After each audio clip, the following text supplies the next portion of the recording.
अध्याय 1161 ऑपरेशन 9। क्या यहाँ से हालात और खराब होने वाले थे? सच्चाई यह थी, हाँ वे थे। येन जैसी जगह में, नॉक्स क्षेत्र की सबसे गहरी गहराई में, चारों ओर से दुश्मनों से घिरा हुआ, इतना शोर करने से कई दुश्मन सेनाएं बिना किसी असफलता के अपने स्थान पर आ जाएंगी। हालांकि ऐसा नहीं हुआ। ऐसा नहीं था कि नॉक्स नहीं आया था, लेकिन जो भी आया बस मर गया। बेस कैंप क्षेत्र के चारों ओर एक अदृश्य गुंबद था जो किसी भी घुसपैठिए को रोकता था। जो कोई भी इस बाधा को पार करेगा, वह शिकायत का एक भी शब्द कहे बिना राख में बदल जाएगा। यह उस आदमी की ताकत थी। वह अजीब आदमी, जिसने अभी भी अपना नाम नहीं बताया था, ज्यादा बात नहीं करता था।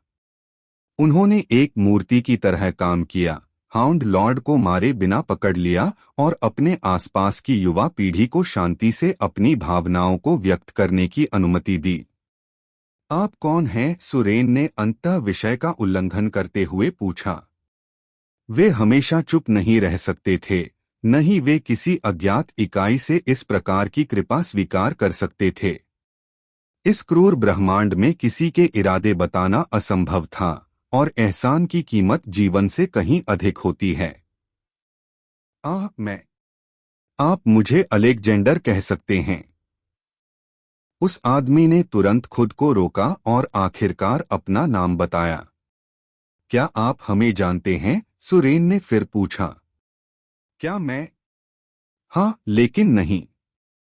इसे समझाना थोड़ा कठिन है, लेकिन यह ऐसी चीज नहीं है जिसके बारे में आपको चिंता करने की जरूरत है।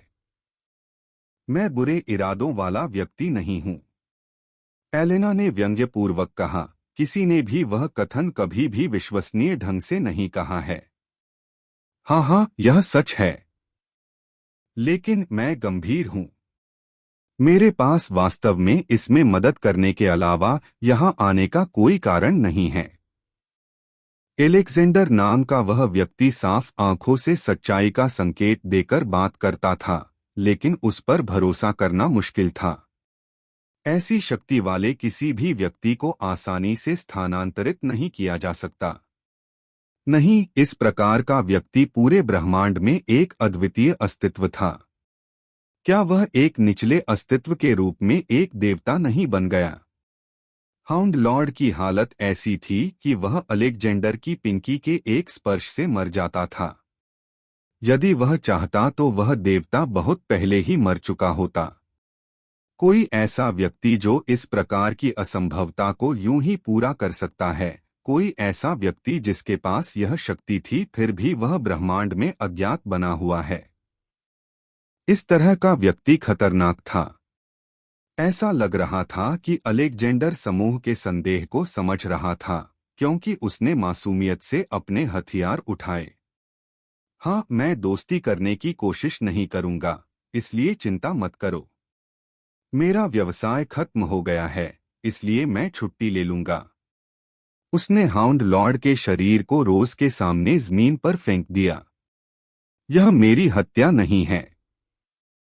मैं तुम्हें उसे अपने पास रखने दूंगा। गुलाब ने उसे देखते ही भौहें चढ़ा लीं। क्यों? प्रश्न स्पष्ट था।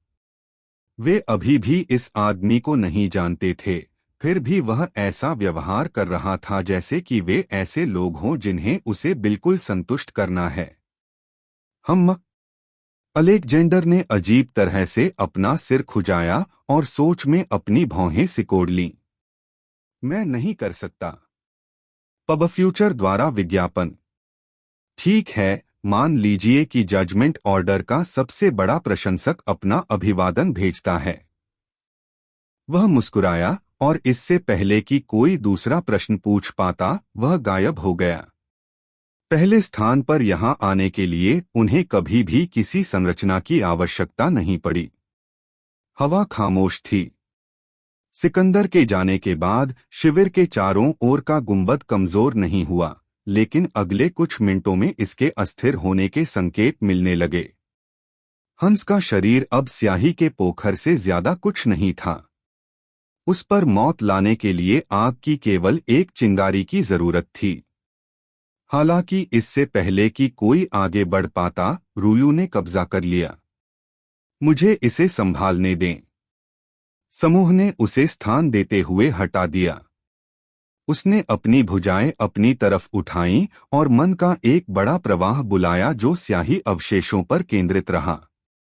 आंख के बदले आंख, आत्मा के बदले आत्मा। उसका ज़ूयू के साथ कोई करीबी रिश्ता नहीं था। एक बिंदु पर उन्हें शत्रु माना जा सकता था, लेकिन इसकी परवाह किए बिना रुयू के पास इस दुनिया में ज्यादा परिवार नहीं बचे थे, खासकर वे तो परिचित होने लायक नहीं थे। ज़ूयू ने अभी अभी अपना विकास दिखाना शुरू किया है और अब वह मर चुकी थी। यह बाहर तो नहीं दिखा, लेकिन उसने अपनी आत्मा पर अपनी मृत्यु का प्रभाव महसूस किया। ज़ूयू एक नई शुरुआत की हकदार है, इसलिए उसका खूबसूरती से पुनर्जन्म होगा। हालांकि उसकी आंखें ठंडी थीं। आप ऐसे विशेषाधिकारों के लायक नहीं हैं। देथली यिन ने सभी को पछाड़ दिया। वातावरण भयानक हो गया। तापमान कई दसियों डिग्री तक गिरकर शून्य में चला गया। रीपर ऑफ सोल्स किंवदंती का एक अंडरवर्ल्ड शासक रुयू के पीछे खतरनाक रूप से दिखाई दिया, एक हुड वाली टोपी में एक आकृति जो गुमनामी में बह गई। हंस के अवशेषों में पहले से ही सुधार होना शुरू हो गया था। उसके सिर और शरीर के टुकड़े स्याही के भीतर खुद को एक साथ सिलते हुए देखे जा सकते थे। हालांकि यह केवल बेहतरी के लिए था। यह भ्रष्ट आत्मा, आप जानते हैं कि इसके साथ क्या करना है, ठीक है? हम रीपर ने दबंगई भरी आह भरी। वह हंस की नवसुधारित आंख में दिखाई देने लगा।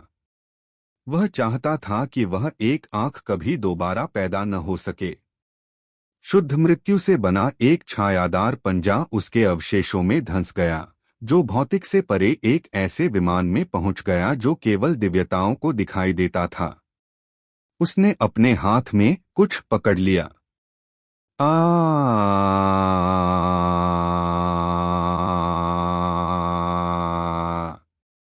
हंस पीड़ा से चिल्लाया। रीपर ने इस पर कोई ध्यान नहीं दिया। उसने धीरे से अपना हाथ खींच लिया और उस कुछ को हंस के शरीर से अलग कर दिया। आह है। उसकी लगातार चीखें सता रही थीं।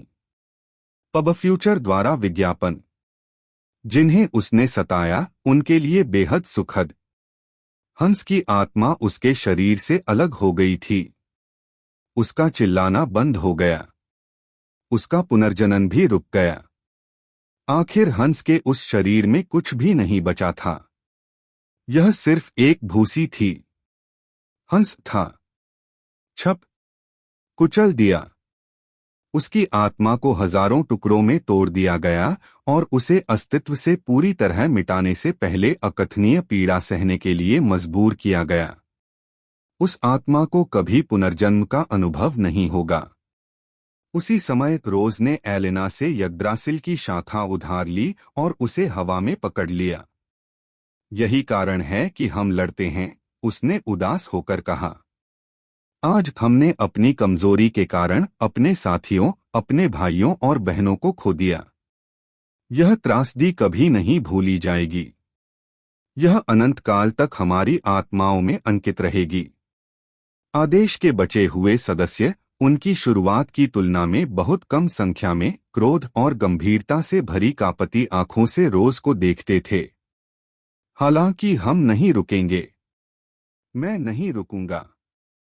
इस हार ने हमें याद दिलाया है कि हम क्यों लड़ते हैं। ऐसी घटना दोबारा न हो, इसके लिए हम लड़ना बंद नहीं कर सकते। लापरवाही केवल हमें मार डालेगी, लेकिन कमजोरी उन सभी को मार डालेगी जिनकी हम परवाह करते हैं और जिनकी हम रक्षा करना चाहते हैं। तो मैं दृढ़ता से खड़ा रहूंगा और इस असंभव रास्ते पर तब तक चलूंगा जब तक मैं खड़ा नहीं रह जाऊंगा। जब तक कि जिस दिन जीवन मेरी उपस्थिति को बर्दाश्त नहीं कर सकता, मैं लड़ता रहूंगा। शिक रोज ने अपने दांत पीस लिए, उसकी आंखों में आग की लपटें जल उठीं और उसने हाउंड लॉर्ड के दिल में वार कर दिया। जैसा कि रुयू ने किया, बहुत कम आकर्षक तरीके से उसने हाउंड लॉर्ड को अस्तित्व से मिटा दिया। एक पल के लिए हवा खामोश हो गई, लेकिन जजमेंट ऑर्डर कोई कमजोर समूह नहीं था। मैं लड़ूंगा, जैसा मैं करूंगा। एलेना और रुयू ने सबसे पहले बात की। कमीनों को खुलेआम घूमने देना मेरी शैली नहीं है। मैं भी लड़ूंगा। माँ, आप अभी किसी और की तरह बात कर रही हैं, है ना? हालांकि आपका साहस सराहनीय है। मैं स्वाभाविक रूप से भी लड़ूंगी। मम्मा, अब पीछे मुड़ना संभव नहीं है। लॉन्ग चेन सुरेन आयशिया। एक एक करके नेताओं से लेकर सदस्यों तक खुद को जजमेंट ऑर्डर कहने वालों ने अपनी एकजुटता, हथियार उठाने की इच्छा व्यक्त की। अच्छा, गुलाब ने संतोषपूर्वक सिर हिलाया। तो फिर हमें घर लौटने दें। हमें अपने नायकों को उचित तरीके से दफनाने की जरूरत है। यह कर लगाने वाला था। उन्हें छाया सेना में आए लगभग 1 वर्ष हो गया होगा, लेकिन अब आराम करने का समय नहीं था। उन्हें उन लोगों के लिए आगे बढ़ते रहने की जरूरत थी जो अपने स्थान पर आराम करने के लिए मजबूर थे। इसे स्वर्ग की सेना में वापस लाना, वह शुरुआत थी। अध्याय 1162 ऑपरेशन 10। हंस और अलेक्जेंडर के आश्चर्यजनक आगमन की तुलना में वापसी की यात्रा पार्क में हल्की सी टहलने जैसी थी। उन्हें केवल खुद को छुपाने की जरूरत थी। अब खोजे जाने के बारे में चिंता करने की कोई आवश्यकता नहीं थी। जो सुप्रीम लोग पास के शिविरों में चले गए वे वापस नहीं आए, एक बार भी नहीं। पहले तो उन्हें लगा कि यह बस समय की बात है, लेकिन वे एक बार फिर गलत साबित हुए। सबसे संभावित मामला यह था कि अलेक्जेंडर के जाने से पहले उन्हें मार दिया गया था, लेकिन वे निश्चित नहीं हो सके और उनके पास यह सुनिश्चित करने की ऊर्जा नहीं थी। इसके बजाय उन्होंने छाया सेना से बचने के लिए अपनी ऊर्जा एक साथ केंद्रित की। गुलाब स्वाभाविक रूप से अपनी माया शक्ति के साथ अभी भी केंद्र में था, लेकिन बाकी लोग ढीले नहीं पड़े। यदि किसी शत्रु को चुपचाप मारा जा सकता था, तो वे बिना असफल हुए मारे गए। और अगर रोज को कभी भी कर महसूस होता या सहायता की आवश्यकता होती, तो कई लोग उसे अपना मन प्रदान करने और विभिन्न प्रकार के जादू के माध्यम से उसकी सहन शक्ति को फिर से भरने के लिए तैयार थे। फिर भी उन्हें जो दूरी तय करनी थी वह छोटी नहीं थी। सबसे पहले छाया सेना ईएन और एबिस के बीच की सीमा के पास स्थित थी। इसे रिंग के मुख्य क्षेत्रों से भ्रामक छाया की एक दीवार द्वारा अलग किया गया था जो इसे प्राकृतिक रूप से छुपाती थी, और यह किसी के लिए भी आसानी से सुलभ नहीं था। अगर ऐसा नहीं होता तो इस इलाके में घुसपैठ करना इतना खतरनाक मिशन नहीं होता। फिर भी उनका कौशल उन्हें अंदर ले जा सकता था, इसलिए वे स्वाभाविक रूप से बाहर निकल सकते थे। जल्लाद वेलाकोस और उसके गुर्गों को अंधेरे जंगल में छोड़ दिया गया था। अब उन्हें उस आतंक के बारे में पता चल रहा है जो उनके मुख्य शिविर में छाया हुआ है। जब उन्हें एहसास हुआ कि जो कुछ हुआ है, तो उन्हें जो रोष और अपमान महसूस हुआ होगा, उसकी केवल कल्पना ही की जा सकती है, क्योंकि इस समय रोज और बाकी लोग अपने स्थान से बहुत दूर थे। यात्रा में 3 महीने से थोड़ा अधिक समय लगा, और रास्ते में नॉक्स को मारने के लिए लगातार रुकने के कारण यह यात्रा लंबी हो गई। आखिरकार वे शिविर से जितना आगे बढ़ते गए, उनके दुश्मन उतने ही कमजोर होते गए। प्रतिशोध की उनकी उत्कट इच्छाओं को शांत करने का एक और तरीका इस नरसंहार के माध्यम से सामने आया, और वे इसका दुरुपयोग करने से भी नहीं कतराए। आखिरकार वे कुशलतापूर्वक छाया दीवार से गुजर गए और अंतः ब्रह्मांड क्षेत्र में वापस आ गए। खून से लथपथ जंगल को कई महीने पहले कमांडर हुओ के सैनिकों द्वारा किसी भी नॉक्स प्रभाव से मुक्त कर दिया गया था, इसलिए आसपास के क्षेत्र में कोई और दुश्मन सेना नहीं थी। मैदान अब स्वर्ग की सेना के ठिकानों से भर गया था, इस हद तक कि यह थोड़ा चरमराया हुआ लग रहा था। इस प्रकार की सुरक्षा से यह क्षेत्र नोक्स द्वारा बिल्कुल अभेद्य रहेगा, लेकिन जजमेंट ऑर्डर इनमें से किसी भी अतिरिक्त अड्डे पर नहीं रुका और तेजी से सीधे मुख्य किले तक पहुंच गया। निचले सदस्यों को आराम करने के लिए बर्खास्त करने के बाद रोज नेताओं को कमांडर हुओ के पास ले गए। रिपोर्ट करने के लिए बहुत कुछ था। पब फ्यूचर द्वारा विज्ञापन। बूढ़े आदमी का आवास उसी स्थान पर था जहां वे हमेशा रहते थे, और वह हमेशा की तरह अपनी मेज पर झुका हुआ था। जब उन्हें उनकी उपस्थिति का एहसास हुआ तो उनकी दृष्टि ऊपर उठी। 9। उसने मन ही मन आह भरी, लेकिन कुछ नहीं बोला और उन्हें अंदर आने का इशारा किया। कमांडर रोज ने सलाम करते हुए कहा। उसके आगे बढ़ने से पहले बाकी लोगों ने उसका अनुसरण किया। हम छाया सेना से लौट आए हैं।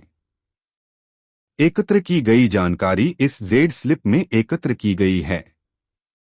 मेरा सुझाव है कि आप इसे जल्द से जल्द देखें। मम्मा, कमांडर हुओ ने पर्ची लेते हुए गुनगुनाया। जैसे ही उसने इस पर अपनी चेतना को स्कैन किया, उसकी आंखें और अधिक चौड़ी हो गईं। एक छाया सेना आधार शिविर की सामान्य योजनाएं, सेना का आवंटन, विभिन्न क्षेत्रों पर आक्रमण की गुप्त योजनाएं, समाचार की एक देवता और एक सर्वोच्च मर गए थे, और 2 और सर्वोच्च भी संभावित रूप से मर गए थे। यहाँ तक कि आखिरी टुकड़ा भी ज्ञान का सबसे आश्चर्यजनक टुकड़ा नहीं हो सकता। वह स्थान किसका था? विशालकाय डोमेन। हाँ, यही उनका असली लक्ष्य है। क्या उनका मुकाबला करने के लिए पहले ही कदम उठाए जा चुके हैं? कमांडर हुओ ने आह भरी। बहुत देर हो चुकी है। बहुत देर हो गई। सेनापति ने दुहक से सिर हिलाया। विशालकाय डोमेन चला गया है। यह 2 सप्ताह पहले हवा में गायब हो गया और शेष स्थान अराजक रसातल के एक टुकड़े में बदल गया। वह जानकारी जिसने उनकी आत्मा को झकझोर दिया। एक संपूर्ण डोमेन बस चला गया। यह कैसे हो सकता है? नहीं, अगर वे पहले आते तो शायद। भ्रामक विचार न रखें। यहां तक कि घटना की जांच के लिए एक डेमीगॉड दस्ता भी भेजा गया था, और उनके निष्कर्षों के बावजूद हम कोई समाधान नहीं ढूंढ पाए। डोमेन को असाध्य समझे जाने के बाद उच्च अधिकारियों द्वारा छोड़ दिया गया था। तब, हालांकि यह सब बुरी खबर नहीं है। कमांडर हुओ की आंखें थोड़ी गर्म हो गईं। पब फ्यूचर द्वारा विज्ञापन। हालांकि मुझे नहीं पता था कि आपका समूह इसका कारण था। हाउंड लॉर्ड की मौत 1 महीने पहले फैल गई थी। जांच बलों को शैडो आर्मी में भेजा गया था, और यह निर्धारित किया गया है कि सोल वर्ल्ड सीमा पर प्रत्येक नॉक्स शिविर को नष्ट कर दिया गया है। वहां एक भी शत्रु शेष नहीं है। समूह की आंखें चौड़ी हो गईं। उस कार्य का श्रेय केवल एक ही व्यक्ति को दिया जा सकता है। अलेक्जेंडर नाम का एक रहस्यमय लाल बालों वाला आदमी। उसने नॉक्स सुप्रीमो को ही नहीं मारा, उसने उन शिविरों में सभी को मार डाला जहां वे गए थे। मुझे पता है कि आप और भी बहुत कुछ करना चाहते हैं, लेकिन अभी के लिए उन लपटों को शांत करें। आराम करें और स्वस्थ हो जाएं। इस तरह की घटना के बाद अधिक काम करना घातक हो सकता है। रोज ने उन थके हुए चेहरों को देखते हुए सिर हिलाया जिन्हें उसके आसपास के लोग छिपाने की कोशिश कर रहे थे। फिर हम 3 दिनों में आपसे दोबारा मिलेंगे। समूह जाने लगा। एलेना ने पीछे चलने से पहले अपने गुरु को आखिरी बार प्रणाम किया। अकेले रह जाने पर कमांडर हुओ की आहें और भी अधिक नीरस हो गईं। वे अभी वापस आए हैं। उनके सबसे शक्तिशाली केवल 9 बचे थे, इसलिए वह कल्पना नहीं कर सका कि उनके अनुयायियों के साथ क्या हुआ होगा। ऐसे समय में उन्हें जानने की जरूरत नहीं थी। स्थिति निराशाजनक है। वे जो जानकारी लेकर आए उससे बुरी स्थिति और खराब हो गई, लेकिन यह बेहतरी के लिए था क्योंकि जानकारी ने पलटवार करने का मौका दिया। फिर भी वर्तमान ब्रह्मांड, यदि कोई एक अदृश्य कैमरे का परिप्रेक्ष्य लेता है जो वास्तविकता की सीमा के बाहर मौजूद है, तो वह पूरे ब्रह्मांड की तस्वीर को देखने के लिए असीमित रूप से जूम आउट कर सकता है। यह बहुत बड़ा था, मानव मस्तिष्क के समझने के लिए बहुत बड़ा था, और इसका आकार सामान्य से बहुत दूर था। एक अजीब रासायनिक यौगिक जैसे पैटर्न में एक साथ रखे गए बुलबुले की तरह कुछ डोमेन रसातल से घिरे हुए थे, जबकि दिव्य क्षेत्र और इन्फर्नल क्षेत्र जैसे अन्य भाग्यशाली थे कि वे अपने पड़ोसी क्षेत्रों से घिरे हुए थे। ब्रह्मांड ने कभी भी लंबे समय तक उचित आकार बनाए नहीं रखा, हमेशा एक अगोचर स्तर पर बदलता रहा, लेकिन कुछ कानून कभी नहीं टूटे, जैसे कि उपरोक्त क्षेत्रों की सुरक्षित स्थिति। ग्रैंड हेवंस बाउंड्री ने अतीत में कई बार अपना स्वरूप बदला। आज जीवित लोगों को ज्ञात ब्रह्मांड में कभी 9 क्षेत्र थे। पहला बड़ा परिवर्तन तब हुआ जब एल्वेन डोमेन बर्बाद हो गया। इसके लोगों को मार डाला गया था और इसका एक भी जीवित व्यक्ति अभी भी लापता था। दूसरा ईडन के साथ आया, जिसे पूर्ण विनाश के समान क्रूर भाग्य का सामना करना पड़ा। वहां कोई जीवन नहीं बचा था, यहां तक कि पीछे छोड़ी गई दुनियाएं भी अंधकारमय और मृत थीं। और फिर तीसरा आया। विशाल डोमेन गायब हो गया और जिस स्थान पर उसने कब्जा किया उसे रसातल ने निगल लिया। और इससे पहले कि यह आपदा टल जाए, बीस्ट डोमेन को भी उसी स्थिति का अनुभव करना शुरू हुआ। अध्याय 1163 प्रतिभा 1। बीस्ट डोमेन अपने समकक्ष डोमेन जितना विकसित नहीं था। यह ताकत या इस तरह की कोई बात नहीं थी। यह एक स्पष्ट तथ्य था कि बीस्ट डोमेन के पास श्रद्धेय होने के लिए पर्याप्त से अधिक ताकत थी। यही कारण है कि उन्हें अब तक लक्षित नहीं किया गया था। हालांकि बीस्ट्स के पास क्षमाशील संस्कृति नहीं थी। जंगल का कानून जो समाज के माहौल के लिए एक रूपक बन गया, सीधे उनकी अंतर्निहित संस्कृति से आया, और यह कानून सार्वभौमिक स्तर पर नहीं बदला। यदि कोई हार गया तो उसकी मृत्यु हो जाएगी। यदि कोई अपने शत्रु को छोड़ देता है तो उसे कमजोर माना जाएगा और वे भविष्य में बदला लेने की संभावना रखेंगे। जब ऐसा कानून प्रचलित था तो एक ही समय में बड़ी संख्या में शक्तिशाली लोगों को रखना मुश्किल था। बीस्ट डोमेन और अन्य सेक्टर के बीच अंतर यह था, बड़ी मात्रा के बजाय उनके पास अत्यधिक गुणवत्ता वाली सीमित मात्रा थी। उनके विशेषज्ञों में इतनी ताकत थी कि कई लोग उसकी तुलना नहीं कर सकते थे, और बीस्ट डोमेन के अधिकांश संघर्ष आंतरिक थे क्योंकि अन्य लोगों ने ऐसे पागल लोगों के साथ शामिल होने से इनकार कर दिया था। आखिरकार यदि कोई संघर्ष हार जाता है तो पीछे हटने पर भी वह सुरक्षित नहीं रहेगा। छुटकारे की खातिर जानवरों द्वारा पृथ्वी के छोर तक अपने दुश्मनों का पीछा करने की कई कहानियां थीं। यह पर्यावरण व्यापक ब्रह्मांड के एक संकेंद्रित सूक्ष्म जगत से अधिक कुछ नहीं था, इसलिए कभी कोई समस्या नहीं हुई। यदि पशु विशेषज्ञ सेना से मेल खाने वाली शक्ति के साथ अपने दम पर लाइनें पकड़ सकते हैं तो उन्हें बाहरी प्रभावों से भी समस्याएं नहीं मिलेंगी। नॉक्स ने अपना हमला हाल ही में शुरू नहीं किया है। यह वर्तमान युद्ध की शुरुआत थी, लेकिन जैसा कि समय के साथ पाया गया था, ब्रह्मांड में नॉक्स का हस्तक्षेप कई 100 मिलियन वर्ष पहले शुरू हुआ था, जो कि दर्ज इतिहास से एक समय पहले था।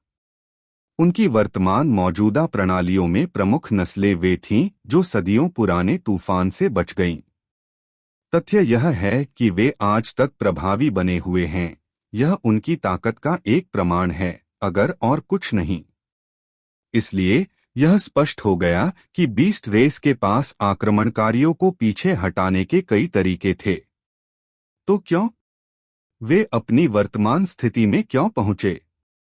यह सार्वभौमिक समयरेखा में 3 महीने पहले शुरू हुआ था, हाउंड लॉर्ड को शुद्ध किए जाने के कुछ ही समय बाद। निर्णय आदेश से अनजान उसी दिन से उनकी मृत्यु की खबर फैल गई। पब फ्यूचर द्वारा विज्ञापन। इसकी पुष्टि करने के लिए दूसरे दिन नॉक्स सेनाएं पहुंचीं, लेकिन अमानवीय सम्राट के शासन के तहत कई लॉर्ड्स ने उनकी मृत्यु को उस समय महसूस किया, और यह महसूस करते हुए कि एक डेमिगॉड इतनी चुपचाप मर गया था, उन्होंने अपनी योजनाएं बदल दीं। मूल रूप से सोल वर्ल्ड उनका अगला लक्ष्य था। जैसा कि स्वर्ग की सेना के लिए रणनीति बनाने वालों ने भविष्यवाणी की थी, नॉक्स ने वास्तव में स्पिरिट्स के क्षेत्र में होने वाले प्राकृतिक नुकसान से बचने का एक तरीका ढूंढ लिया है। यदि सब कुछ योजना के अनुसार हुआ, तो उन्होंने सेक्टर की रक्षा करने वाली अग्रिम पंक्ति पर हमला करने और किसी तरह अपना रास्ता बनाने के लिए अपनी ताकत और संख्या का पूरा इस्तेमाल किया होगा। भले ही उनमें से केवल कुछ ही सफल हुए, उन्होंने स्पष्ट रूप से दिखाया कि उनके पास अदृश्य सैनिकों के एक छोटे समूह के साथ एक सेक्टर को नष्ट करने के तरीके हैं। फिर भी हाउंड लॉर्ड की मृत्यु महत्वपूर्ण थी। यह ज्ञात होना चाहिए कि वर्तमान युद्ध के इस बिंदु तक डेमिगॉड हताहतों की संख्या 0 थी। वर्तमान में मौजूद विशेषज्ञों में से कोई भी इस संघर्ष में नहीं मरा था। हाउंड लॉर्ड पहला रक्त था, और ब्रह्मांड वह था जिसने इसे लिया था। द बीस्ट डोमेन अगला तार्किक कदम था। नहीं, ह्यूमन डोमेन कम से कम नॉक्स की नजर में था। बिना किसी गलती के उनका मानना था कि उनके साथ डोमेन के चारों ओर प्राकृतिक बाधा कमजोर हो गई है। हालांकि मानव डोमेन विशेष था। सबसे पहले नो रिटर्न पास में डेमियन की कार्रवाइयां पिछले वर्ष में नॉक्स सेनाओं में फैल गई थीं, और ईएन के माध्यम से एक फ्रंटल हमले को मेज से हटा दिया गया था। भले ही वे उसे मारने में सक्षम थे, जब तक उन्होंने ऐसा किया, तब तक ब्रह्मांड को उनकी गतिविधियों के बारे में पता चल चुका होगा और उन्हें रोकने के लिए जवाबी उपाय तैयार कर लिए होंगे। दूसरे, जिस अवरोध को कमजोर माना जा रहा था, उसमें ऐसा कुछ भी नहीं था। यह लगभग उतना ही मजबूत था जितना तब था जब इसे पहली बार बनाया गया था, एक ऐसी घटना जिसका कोई स्पष्टीकरण नहीं है। इसके पीछे का कारण चाहे जो भी हो, तथ्य यह है कि मानव क्षेत्र को जीतना बहुत कठिन था। ऐसे समय में जब गति सबसे महत्वपूर्ण कारक थी, वे ब्रह्मांड को जवाबी कार्रवाई करने का मौका नहीं दे सकते थे। गोल्डन ड्रैगन कबीले के नेतृत्व में जानवरों के कई महान कुल थे। हाल ही में जोड़ा गया ब्लैक ड्रैगन कबीला भी एक शक्तिशाली शक्ति था जिसे कम करके नहीं आंका जा सकता था। हालांकि वास्तविक विशेषज्ञों के संदर्भ में वर्तमान में उनकी कमी थी। गोल्डन और ब्लैक ड्रैगन कुलों ने अपने व्यक्तिगत युद्ध में बड़ी संख्या में अपने अधिक शक्तिशाली विशेषज्ञों को खो दिया, जिससे उनकी उपयोगी युद्ध शक्ति कम हो गई। इसके अलावा उनके अधीन सेनाएं समान परिस्थितियों के कारण समान परिस्थितियों में थीं। जैसा कि पहले उल्लेख किया गया है, बीस्ट डोमेन की संस्कृति निर्दयी थी, और यह निर्दयता अब उनकी पीठ में छुरा घोंपने के लिए आ गई थी। नॉक्स ने अपने सब कुछ के साथ हमला किया। अमानवीय सम्राट की सेनाएं कई 100 मिलियन कम नॉक्स और उनके लाखों उच्च समकक्षों से भरी हुई थीं। ऐसे चार्ज किया गया जैसे कि उनका जीवन इस पर निर्भर था, बिना किसी विशेष रणनीति को ध्यान में रखे। पब फ्यूचर द्वारा विज्ञापन। इससे पहले कि किसी को इसका एहसास हो, कई दुनियाएं उनके अचानक किए गए कार्यों की भेंट चढ़ गईं, और सबसे बुरी बात यह है कि वे बेहद तैयार थे। प्रत्येक सर्वोच्च को एक समान द्वारा अवरुद्ध कर दिया गया था, और जिन देवताओं को सीधे हस्तक्षेप किए बिना मदद करने का एक रास्ता खोजना था, वे स्थिति को ठीक करने के तरीके के बिना फंस गए थे।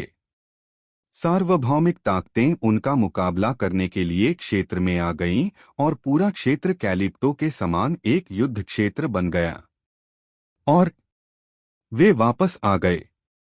भयानक तारे जहाज जो अपनी तोपों के एक ही वार से ग्रहों को नष्ट कर सकते थे, पूरी ताकत से वापस आ गए। 3 महीनों में संघर्ष ज्यादा आगे नहीं बढ़ सका, लेकिन नॉक्स निश्चित रूप से जीत रहा था। और जैसे जैसे महीने बीतते गए, इस स्थिति में सुधार नहीं हुआ, मुख्यतः एक ही कारक के कारण। एक और अजीब स्थिति जिसकी व्याख्या नहीं की जा सकी। सार्वभौमिक नागरिक नॉक्स में परिवर्तित होने लगे। स्वेच्छा से नहीं, बल्कि अनायास ही मानो वे दहन कर रहे हों। जब विश्वास एक विशेषाधिकार बन गया, तो सेना का मनोबल निर्धारित करना कठिन हो गया। समय बीतने के साथ कांच में एक छोटी सी दरार किसी अपूरणीय चीज में तब्दील हो गई। 1 वर्ष बीत जाने तक केवल बीस्ट एम्परर स्टार ही अछूता रह गया। लेकिन वह किसी और समय की कहानी थी। चाहे अभी हो या तब, यह निर्धारित करना कठिन था कि ब्रह्मांड जिस पतन का अनुभव कर रहा था वह उनके शत्रुओं, स्वयं या किसी बड़ी चीज का परिणाम था। हालांकि यह निश्चित था कि नॉक्स को अपने दम पर इतना स्पष्ट लाभ नहीं मिला। ब्रह्मांड में सदैव अंतर्कलह की समस्या रही है। यह अपरिहार्य था जब इसके निवासियों को स्वतंत्र विचार का विशेषाधिकार प्राप्त था। लाभ के लिए, अस्तित्व के लिए या किसी अन्य अज्ञात कारण से ऐसे लोगों की संख्या कम नहीं थी जिन्होंने ब्रह्मांड के सर्वोत्तम हित के विरुद्ध कार्य किया। दुर्भाग्य से यह ऐसी समस्या नहीं थी जिसे तब तक हल किया जा सकता था जब तक कि मार्शल लॉ लागू न किया जाए। और यदि मार्शल लॉ लागू किया गया, तो वे विद्रोही व्यक्ति नैतिक रूप से उच्च आधार प्राप्त करने और दूसरों को अपने उद्देश्य के लिए इकट्ठा करने के लिए स्थिति का फायदा उठा सकते हैं। वह मुश्किल था। इस समस्या का समाधान कैसे हो सकता है? ब्रह्मांड के लोगों को एक साथ कैसे लाया जा सकता है ताकि वे अपनी मातृभूमि के लिए जीवित रह सकें, भले ही इसके लिए उन्हें स्वयं मरना पड़े? इस असंभव समस्या का समाधान जरूरी था, अन्यथा वास्तव में कोई उम्मीद नहीं थी। अध्याय 1164 प्रतिभा 2 दिन 735 हत्याओं की संख्या 210 000000000। डेमियन को अब स्वयं अग्रिम मोर्चों पर जाने की आवश्यकता नहीं रही। उनकी बॉडी क्लॉक ने 2 साल पूरे कर लिए हैं और पिछले 370 दिनों में उन्होंने परफेक्ट क्लोनिंग की तकनीक में महारत हासिल कर ली है।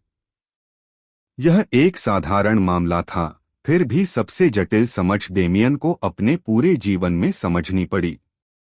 आखिरकार उत्तर स्वयं क्लोनों में नहीं, बल्कि शून्य में था। डेमियन को शून्य के बारे में एक बात का एहसास हुआ। इस इकाई में बिल्कुल भावना थी। यह उस तरह की भावना नहीं थी जो एक इंसान के पास होती है, बल्कि एक ही समय में बड़ी और छोटी चीज थी। इसे सिस्टम के समान माना जा सकता है। एपिरॉन रिकॉर्ड्स में चेतना थी, लेकिन भावनाएं या स्वतंत्र इच्छा नहीं थी। यह एक एकल कार्य वाली इकाई थी और इसकी संपूर्ण भावना बिना किसी अतिरिक्त भाग के इस कार्य को पूरा करने पर आधारित थी। दूसरी ओर वॉयड के पास अपनी स्वतंत्र इच्छा पर पूरा नियंत्रण था और वह जैसा चाहे वैसा कार्य कर सकता था, जैसा कि कई बार देखा गया कि उसने डेमियन को उसकी परीक्षा लेने में मदद करना बंद करने का फैसला किया, लेकिन उसकी भावना में उसी तरह मूलभूत घटक का अभाव था जिसे कहा जाता है अहंकार। शून्य ही शून्य था। इसकी भावना बोल या सोच नहीं सकती थी, लेकिन इसमें एक विशिष्ट उद्देश्य के लिए प्रयास करने की इच्छा थी जिसे डेमियन अभी तक समझ नहीं पाया था। इसलिए अपनी शक्ति का उपयोग करते समय किसी को हर छोटे विवरण को आंतरिक रूप से समझने की आवश्यकता नहीं होती है, जैसा कि सार्वभौमिक कानून जैसी अवधारणा के लिए किया जाता है। यह शून्य से जुड़ने की बात थी।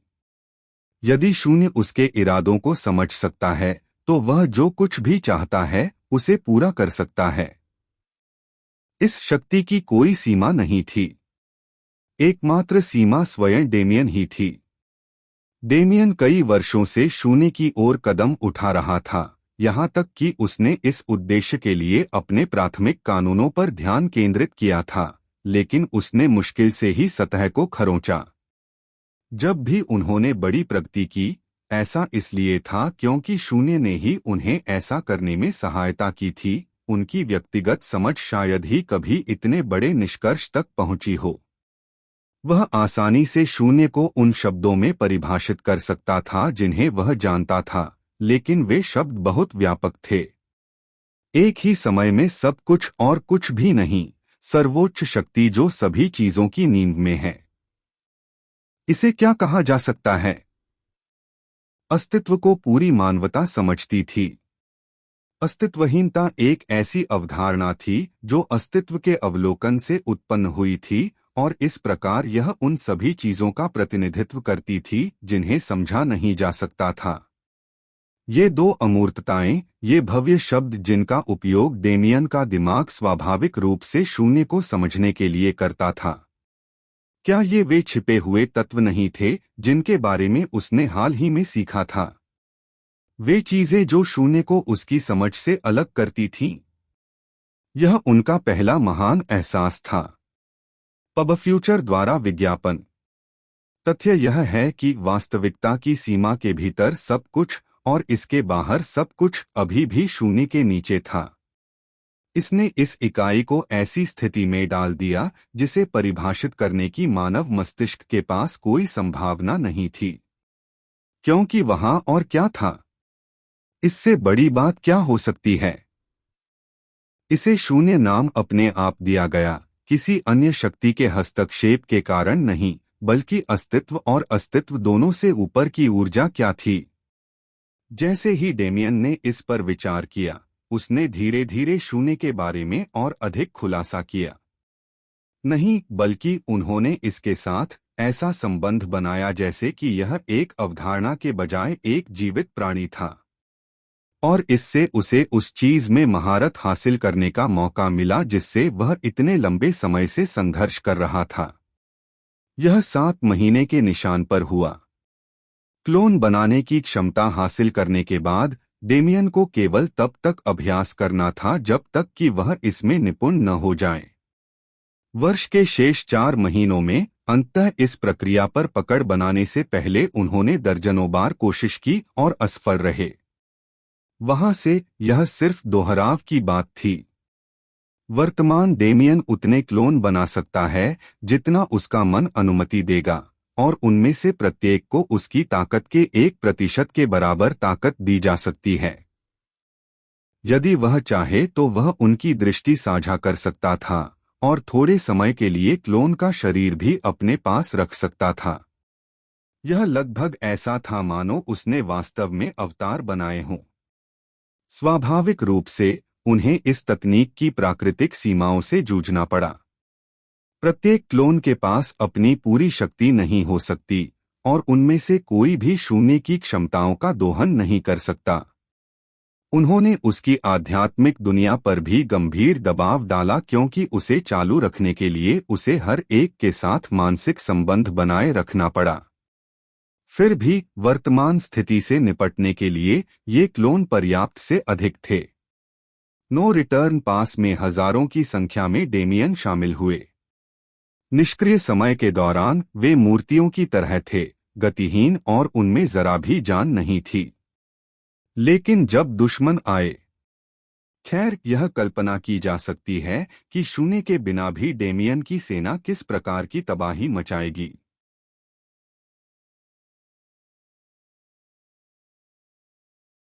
आश्चर्य की बात यह थी कि अधिकांश भाग में चौथी श्रेणी के हायर नॉक्स से भी इन क्लोनों द्वारा निपटा जा सकता था। जो लोग बहुत मजबूत थे वे स्वाभाविक रूप से डेमियन के असली रूप को पूरा करेंगे, क्योंकि वह हमेशा एक अच्छी लड़ाई का मनोरंजन करने के लिए तैयार था, लेकिन बाकी को उसके गुर्गों द्वारा दया के बिना फेंक दिया गया था। एकमात्र अन्य समय जब डेमियन ने व्यक्तिगत रूप से युद्ध के मैदान का दौरा करने के लिए समय निकाला, वह नॉक्स के पीछे छोड़े गए अवशेषों को नष्ट करने के लिए था। अब उसके पास खाली समय था। उसकी स्थिति के बारे में बैठकर विलाप करने का खाली समय नहीं है। वह अब इतना कमजोर नहीं था कि इस तरह की चीजों के कारण टूट जाए। यह मजबूत होने का खाली समय था। स्क्री स्क्री पब फ्यूचर द्वारा विज्ञापन। स्क्री एक चीज जो कभी नहीं बदली वह थी लगातार चीखना, जिससे किसी के कान से खून बहने लगता था और झुंझलाहट के कारण उसकी नसें फटने लगती थीं। यह स्पष्ट रूप से एक मानसिक युद्ध रणनीति थी, लेकिन डेमियन ने इसे आजकल सफेद शोर की तरह माना। साथ ही हालांकि इसका ज्यादा असर नहीं हुआ, लेकिन उसके शरीर में जो अनुभव आया वह बहुत अच्छा था। कम से कम ये चीखें एक युक्ति से उसके दुश्मनों को मिल रही यातना के सच्चे प्रतिनिधित्व में बदल गई थीं। कोई बात नहीं। केंद्र काम पर लौटने से पहले डेमियन ने अपने विचारों को माइंड प्रिजन से दबाते हुए उन्हें झटक दिया। उसके हाथ में अलग अलग रंग की रोशनी की कई गेंदें थीं। उनमें से एक सफेद रंग के साथ काला था, जो अजीब तरह से टिमटिमा रहा था, जबकि बाकी चमकीले, सुंदर नीले, हल्के हरे, भूरे भूरे और अधिक जेड जैसे चमकदार हरे रंग के थे। ये केवल वही थे जो अब उसके पास थे, लेकिन जिनके साथ वह अभ्यास कर रहा था वे कहीं अधिक थे। अग्नि, जल, वायु, पृथ्वी, लकड़ी, बिजली, प्रकाश, अंधकार। डेमियन इस ब्रह्मांड द्वारा प्रस्तुत प्रत्येक मूलभूत तत्व पर महारत हासिल करना चाहता था। शून्य की प्रक्रियाओं को समझना कठिन है, लेकिन ऐसा करने का प्रयास घोड़े के आगे गाड़ी डालने जैसा है। अगर मैं वहां पहुंचना चाहता हूं जहां मैं होना चाहता हूं, तो मुझे बुनियादी बातों पर ध्यान देने की जरूरत है। डेमियन को हमेशा हड़बड़ी से परेशानी होती थी। फाउंडेशन के आशीर्वाद का इतना अधिक प्रभाव केवल इसलिए पड़ा क्योंकि वह उस बिंदु तक जो कुछ भी करता था उसमें जल्दबाजी करता था। वह अब इतना मूर्ख नहीं होगा। सिस्टम ने उसे तब रोड मैप दिया जब वह किशोर था और उसके नाम पर कुछ भी नहीं था। 5 तत्व, जीवन और मृत्यु, अंतरिक्ष और समय, सृजन और विनाश, और अस्तित्व और अनस्तित्व जो उन सभी से ऊपर हैं। इसने उस हिस्से को डेमियन के लिए छोड़ दिया जो केवल ऐसी जानकारी से अतिभारित होता, लेकिन अब जब उसे यह पता चल गया तो पहेली पूरी तरह से समझ में आ गई। उसके पास स्पेस टाइम था और उसके पास संसार था। उसका बिजली, आग और पानी पर नियंत्रण था, लेकिन उसने अब तक उन तत्वों को नजरअंदाज कर दिया था। उसने कभी भी लकड़ी के तत्व में जाने की कोशिश नहीं की क्योंकि उसके पास पहले से ही जीवन था और दूसरों ने कभी उसकी आंखों में प्रवेश भी नहीं किया। यहीं से उनकी समस्या की शुरुआत हुई। हाँ, उसकी शक्ति के सामने उनका कोई मतलब नहीं था, लेकिन इससे वे कम महत्वपूर्ण नहीं हो गए। जब तक वह अपनी भव्य महत्वाकांक्षा को पूरा करना चाहता था, उसे अपनी अनदेखी करने के बजाय इन ताकतों को बराबर लाने और उन्हें अपनी शक्ति के स्तर पर लाने की जरूरत थी। इस प्रकार नो रिटर्न पास में बचे हुए समय के लिए उनका कार्य बदल गया। काली और सफेद स्वर्गीय बिजली, शून्य ज्वाला जिसे उसने उठाने से इनकार कर दिया था, और पानी पर पूर्ण नियंत्रण उसे एज्योर ड्रैगन द्वारा दिया गया था, ये उनकी नींव थीं। ये वे तत्व थे जो उसके पास पहले से ही थे। उन पर महारत हासिल करना केवल प्रयास का विषय था। बाकी का उसे रास्ता खोजने की जरूरत थी। उसे पूरी तरह से यह पता लगाने की आवश्यकता थी कि शून्य को किसी भी कानून में कैसे परिवर्तित किया जाए जिसे वह उपयोग करना चाहता था, ताकि वह अंततः इसका निर्विवाद संप्रभु और नियंत्रक बन सके। अध्याय 1165 प्रतिभा 3।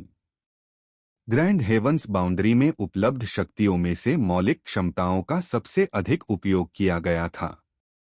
आखिरकार अन्य अधिक मायावी कानूनों की तुलना में तत्व कहीं अधिक आसानी से सुलभ थे। समानताएं जन्म के आधार पर निर्धारित की जाती थीं और कुछ विशेष मामलों के अलावा वे उस बिंदु से आगे किसी के पथ के निर्धारक होते थे। कोई भी व्यक्ति उच्च कानून के करीब कैसे पैदा हो सकता है? ब्रह्मांड में इतने कम स्थानिक अभ्यासकर्ता, जीवन अभ्यासी, यिन अभ्यासी या भ्रम चिकित्सक थे कि डेमियन की पार्टी अचानक एक विसंगति बन गई जिसका कोई मतलब नहीं था। लेकिन इसे डेमियन की किस्मत और अतिप्रतिभाशाली लोगों के प्रति झुकाव ही कहा जा सकता है। अपने पूरे जीवनकाल में जिन लोगों से वह मिले, उनके संदर्भ में जो लोग इस ब्रह्मांड में रहते थे वे ज्यादातर तत्व अभ्यासी थे, जिनमें एटिकस जैसे महान प्रतिभाशाली लोग भी शामिल थे। समानता ने मौलिक अनुसंधान को कुछ ऐसा बना दिया जिसमें ब्रह्मांड बहुत उन्नत था। प्रगति कैसे करें, कौन से अलग अलग रास्ते अपनाए जा सकते हैं और कई अन्य कारकों के बारे में जानकारी की मात्रा आश्चर्यजनक थी।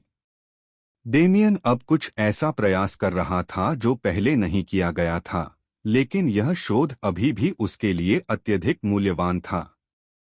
शून्य ज्वाला, जो उनकी पिछली सनफायर से विकसित हुई जब उन्होंने इसे एक स्वर्गीय लॉ के साथ जोड़ा, कुछ ऐसा था जिसे उन्होंने एक दिव्य के रूप में अपने साधनों के माध्यम से प्राप्त किया था।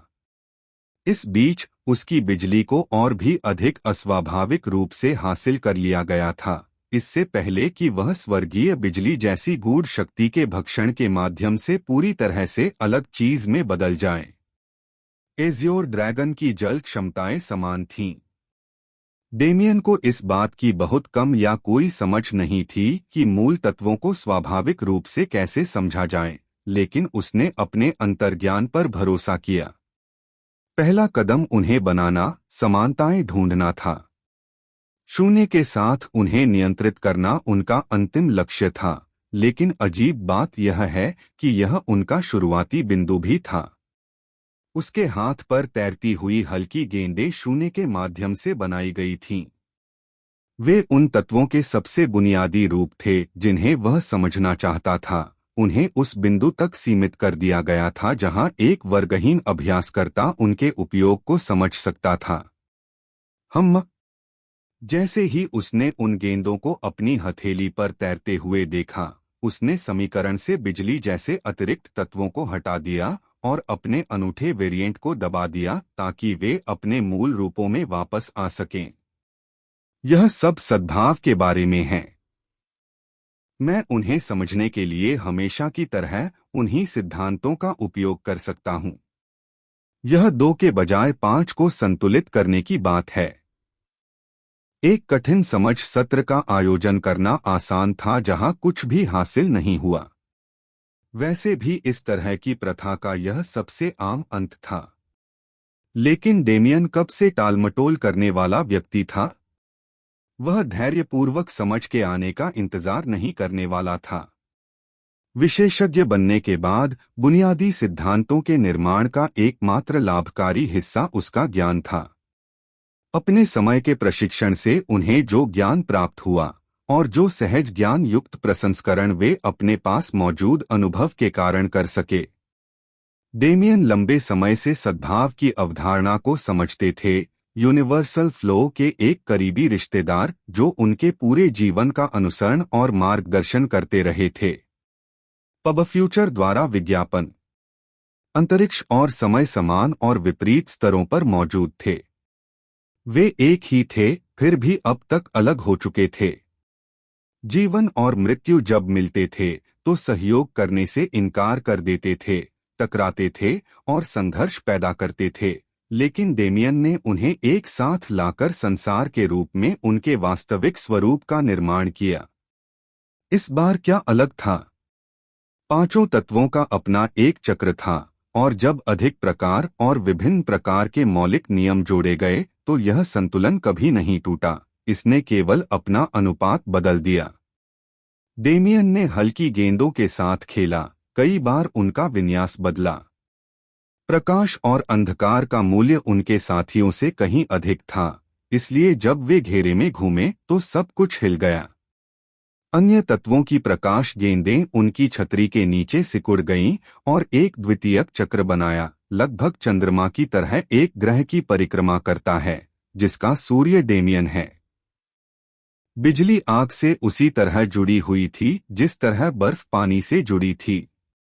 इस बीच धातु को लकड़ी के बराबर का दर्जा प्राप्त था, लेकिन समानता की दुर्लभता के कारण इसे अधिक पारंपरिक प्रणालियों से बाहर रखा गया। लाइट शो देखना मजेदार था।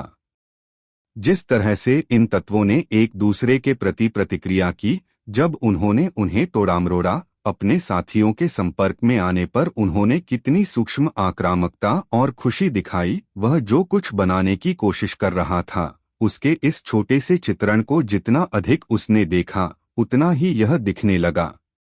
एक आकाशगंगा। यह अभी तक इतना बड़ा नहीं था, लेकिन इसके वर्तमान आकार में इसे एक उभरती हुई आकाशगंगा, ग्रह प्रणालियों का एक संग्रह कहना अजीब नहीं था। यदि इसके उच्चतर समकक्षों को जोड़ा जाता तो क्या यह पहेली उसके विवरण में पूरी तरह फिट नहीं बैठती। यह आश्चर्यजनक था कि इस दुनिया में कितने पैटर्न मौजूद थे। सभी चीजें समान बनाई गईं। इन सभी तत्वों के मूल में क्या वे समान नहीं थे? क्या वे सभी स्तंभ ब्रह्मांड के प्रवाह का समर्थन नहीं कर रहे थे? कुछ भी अलग नहीं था। यह सही है। कुछ भी अलग नहीं है। क्या इसे समझना कठिन होना चाहिए था?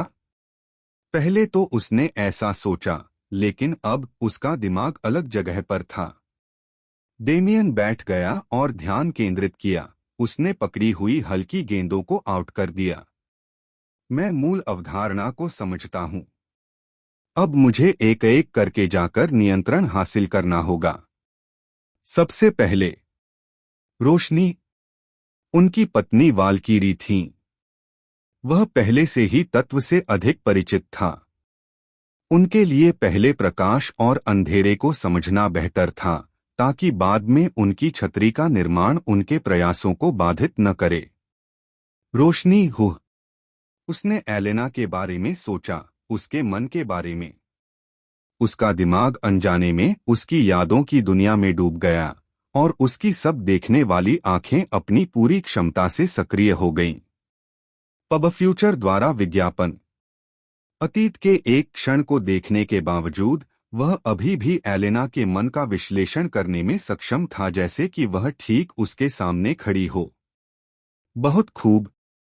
लाइफ लॉज में उनका मार्ग बेहद प्रभावशाली था, लगभग आश्चर्यजनक रूप से, लेकिन वह अपने द्वितीयक तत्व में भी ढीली नहीं थीं। उसने गति और आक्रमण शक्ति पर ध्यान केंद्रित किया, क्योंकि उसके पास समर्थन का ख्याल रखने के लिए पहले से ही जीवन नियम हैं। यह अच्छा है। उसके लिए शक्ति आधारित शक्तियों को समझना भी बेहतर था, लेकिन उसे अपनी पत्नी के मार्ग की नकल करने की कोई इच्छा नहीं थी। नहीं, मुझे अपना उद्देश्य नहीं भूलना चाहिए। मैं सबसे पहले अपने विकास को समर्थन देने के लिए इन कानूनों का निर्माण करना चाहता हूं। मेरा लक्ष्य प्रकृति का प्रतिबिंब होना चाहिए। अंधेरे पर विजय पाने वाली रोशनी के बजाय उसे पूर्ण सद्भाव की आवश्यकता थी। और वो? यह तो बहुत आसान है। डेमियन ने सोचना बंद कर दिया और काम पर लग गया। प्रकाश और अंधकार, यिन और यांग का एक बहुत ही छोटा सा टुकड़ा जो ब्रह्मांड में प्रकट होकर इसे जीवन प्रदान करता है। उन्हें उन उच्च कानूनों के सहायक तत्व माना जा सकता है, क्योंकि वे उनके प्रभाव के उत्पाद के रूप में बने थे। जब प्रकाश और अंधकार एक साथ आए तो उन्होंने छाया बनाई। यही वह रास्ता था जिस पर ज़ारा ने एक बार चलने का प्रयास किया था। दुर्भाग्य से उसकी रगों में मौजूद नॉक्स रक्त ने उसे रोक दिया।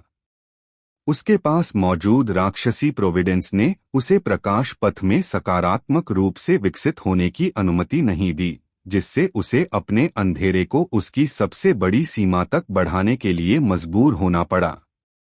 उसने अपने दिमाग पर इसके प्रभाव पर काबू पा लिया, लेकिन उसके शरीर पर इसका प्रभाव बिल्कुल नहीं था। लेकिन डेमियन ने इसे पहले देखा था।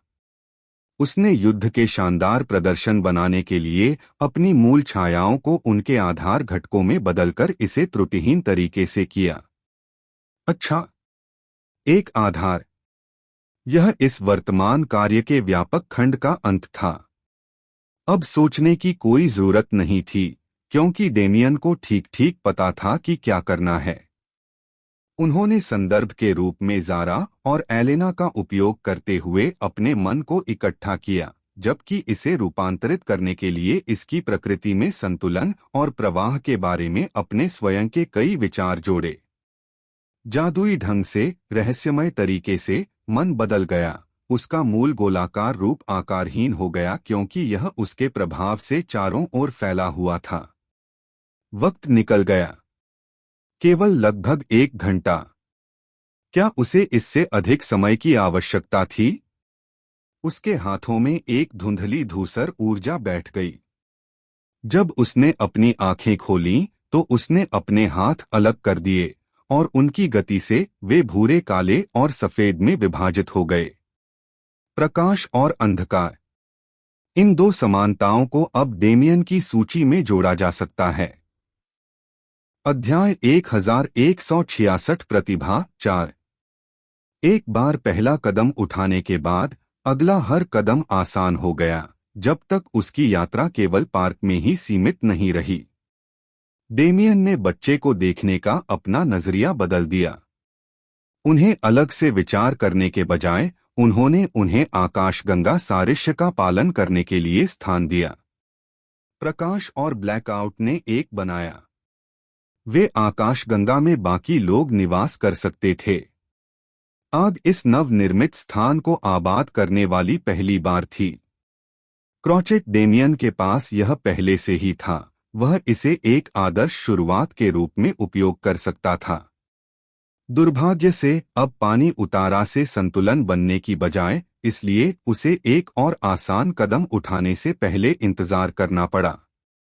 अन्यत्र वे अग्नि से प्रारंभ की थी, अगली बारी पृथ्वी थी।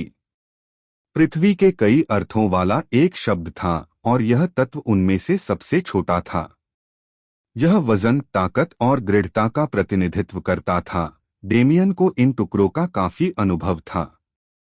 उन्होंने पहले गुरुत्वाकर्षण और वजन को नियंत्रित किया था, लेकिन उस समय पृथ्वी तत्व के साथ कोई संबंध नहीं बनाया गया था, इसलिए वह गुरुत्वाकर्षण को आधार के रूप में उपयोग नहीं कर सके। इसके बजाय पर्यावरण उसका संकेत था। कोई रिटर्न पास नहीं, बल्कि एक बेहतरीन जगह थी। समुद्री मील के चट्टानों से भरी हुई थी, जो नियमित पृथ्वी की ताकतों से कहीं अधिक थी। इसे सामान्य नामांकन से ठीक नहीं किया जा सकता है, और यहाँ तक कि डेमियन के सबसे बड़े दावे से भी केवल नाममात्र का जन्म हो सकता है, जो ज्यादातर कुछ चौथाई में हो सकता है। पृथ्वी की ऊर्जा अत्यंत असाधारण थी, और डेमियन के लिए, जैसी धारणा लगभग दिव्य थी, यह सबसे बड़ा सहायक था जिसे वह मांग सकता था। एक बार जब उन्हें इसकी उपस्थिति का एहसास हुआ तो वहां उनके लिए ज्यादा कुछ नहीं था। ऐसा था मानो जैसे ही उसे एहसास हुआ, आत्मीयता पहले से ही उसकी हो गई थी।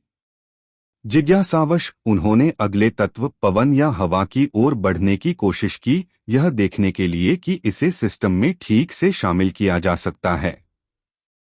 जिन सामग्रियों को समझने की उनकी इच्छा थी, उनमें से पवन वह थी जिससे वह सबसे कम परिचित थे।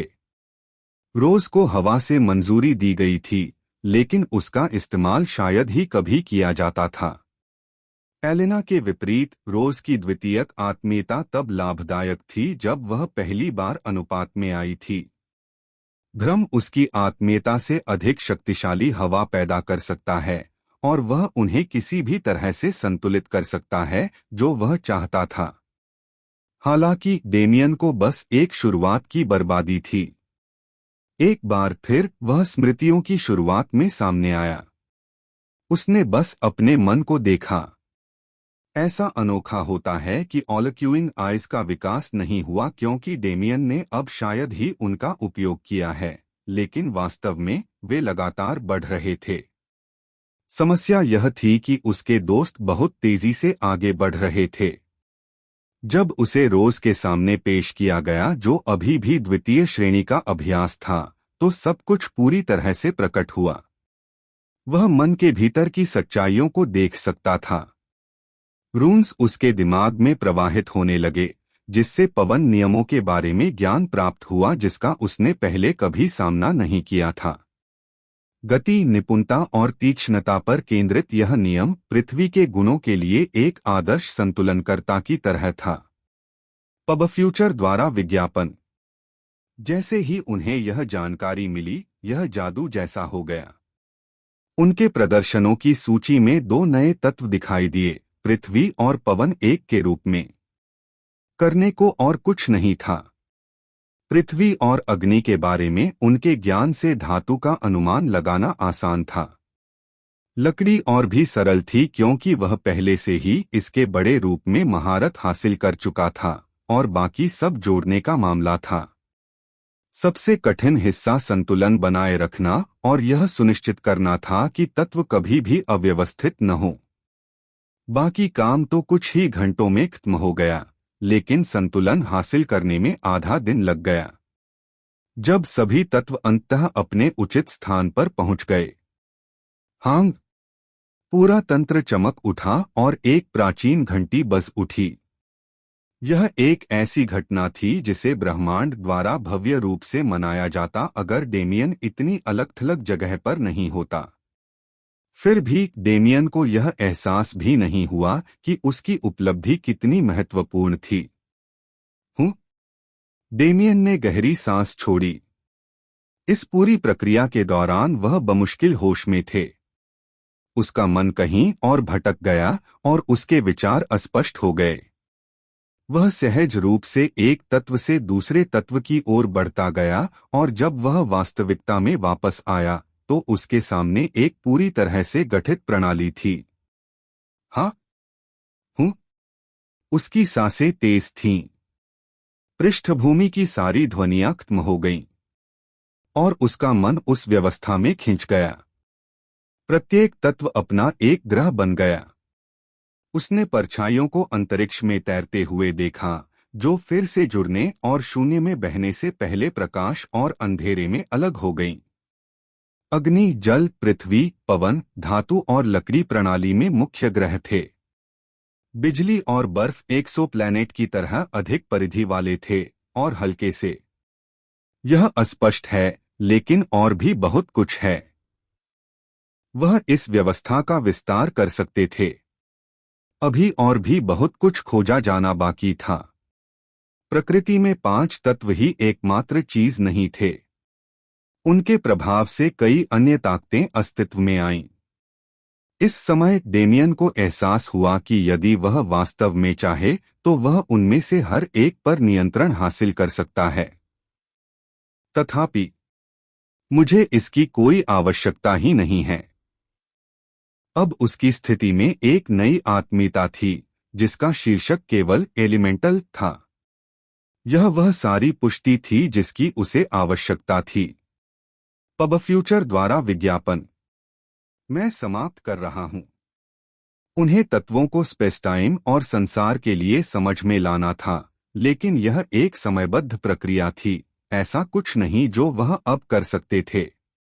उसमें जबरदस्ती समझने की क्षमता अभी तक नहीं थी, लेकिन वह अपने प्रशिक्षण को तेजी से बढ़ाने के लिए डेवोर के माध्यम से परिवेश से ऊर्जा को अपने शरीर में खींच सकता है। डेमियन उठ खड़ा हुआ। वह पहले से ही अगले कदम के बारे में सोच रहा था, लेकिन ब्रह्मांड उसे उसकी उपलब्धि पर हावी नहीं होने देना चाहता था। डेमियन ने कुछ ऐसा किया जो ब्रह्मांड के पूरे इतिहास में शायद ही कोई कर पाया है। एक ही दिन में। यदि इससे उनकी किंवदंती में वृद्धि नहीं हुई तो क्या होगा? डेमियन की रैंक स्वाभाविक रूप से अगले स्तर तक बढ़ गई, क्योंकि उनकी केवल कथा ही प्रभावित नहीं हुई थी, बल्कि उनकी दिव्यता भी प्रभावित हुई थी। सिद्धांत और अनास्तिकता सार्वभौम शक्तियां नहीं थीं। इसलिए जिन जीवों को ब्रह्मांड की पहचान की जा सकती थी, उनमें से डेमियन ने पूर्ण आरक्षण स्तर को ठीक करने के लिए सभी पर विजय प्राप्त कर ली थी। 9 क्रांतियों के माध्यम से अपना आउट ऑफ ब्लॉक टाइम उन्हें जिस दिव्यता का निर्माण करना था, उन्हें पहचानना भी संभव नहीं था। लेकिन ब्रह्मांड को जैसे आभास हो गया था, क्योंकि यह पता चला कि वह अब करीब था। छठी क्रांति। डेमियन आधिकारिक तौर पर उच्च कमांडर स्तर का विशेषज्ञ था। ब्रह्मांड की शक्ति के स्तर पर शीर्ष पर पहुंचने के लिए उन्होंने 2 साल का समय लगाया। जब वह चला गया तो क्या उसे बुरा न लगा? खैर, शुरू से यही लक्ष्य था। डेमियन ने अपना सिर हिलाया और अपने आसपास के वातावरण पर ध्यान केंद्रित किया। अपने जुड़े हुए हजारों मनों की अनुभूति ने उसे घेर लिया और उसे युद्ध की स्थिति फिर से दिखाई देने लगी। ये बड़ी संख्या में हाथ बाहर निकल रहे हैं। अभी केवल एक दिन ही हुआ था जब उसकी गिनती बंद हो गई थी, लेकिन संख्या पहले ही कई 100 मिलियन बढ़ गई थी। ऐतिहासिक 3 गुंडे कहां से मिल रहे हैं? डेमियन ने वास्तव में लेजर नॉक्स की संख्या पर कभी सवाल नहीं उठाए, इसके लिए नॉक्स की बड़ी आबादी को जिम्मेदार ठहराया, लेकिन यह इतना आसान नहीं हो सका। उनके लिए ब्रह्मांडों की शक्तियों को एक कोने में धकेलने की क्षमता करोड़ों में या यहां तक पहुंच गई कि अरबों लेस नॉक्स को कोई रिटर्न नहीं मिला, लेकिन वास्तव में पागलपन था। सूची में एक और चीज शामिल हुई। अब काफी समय हो रहा था।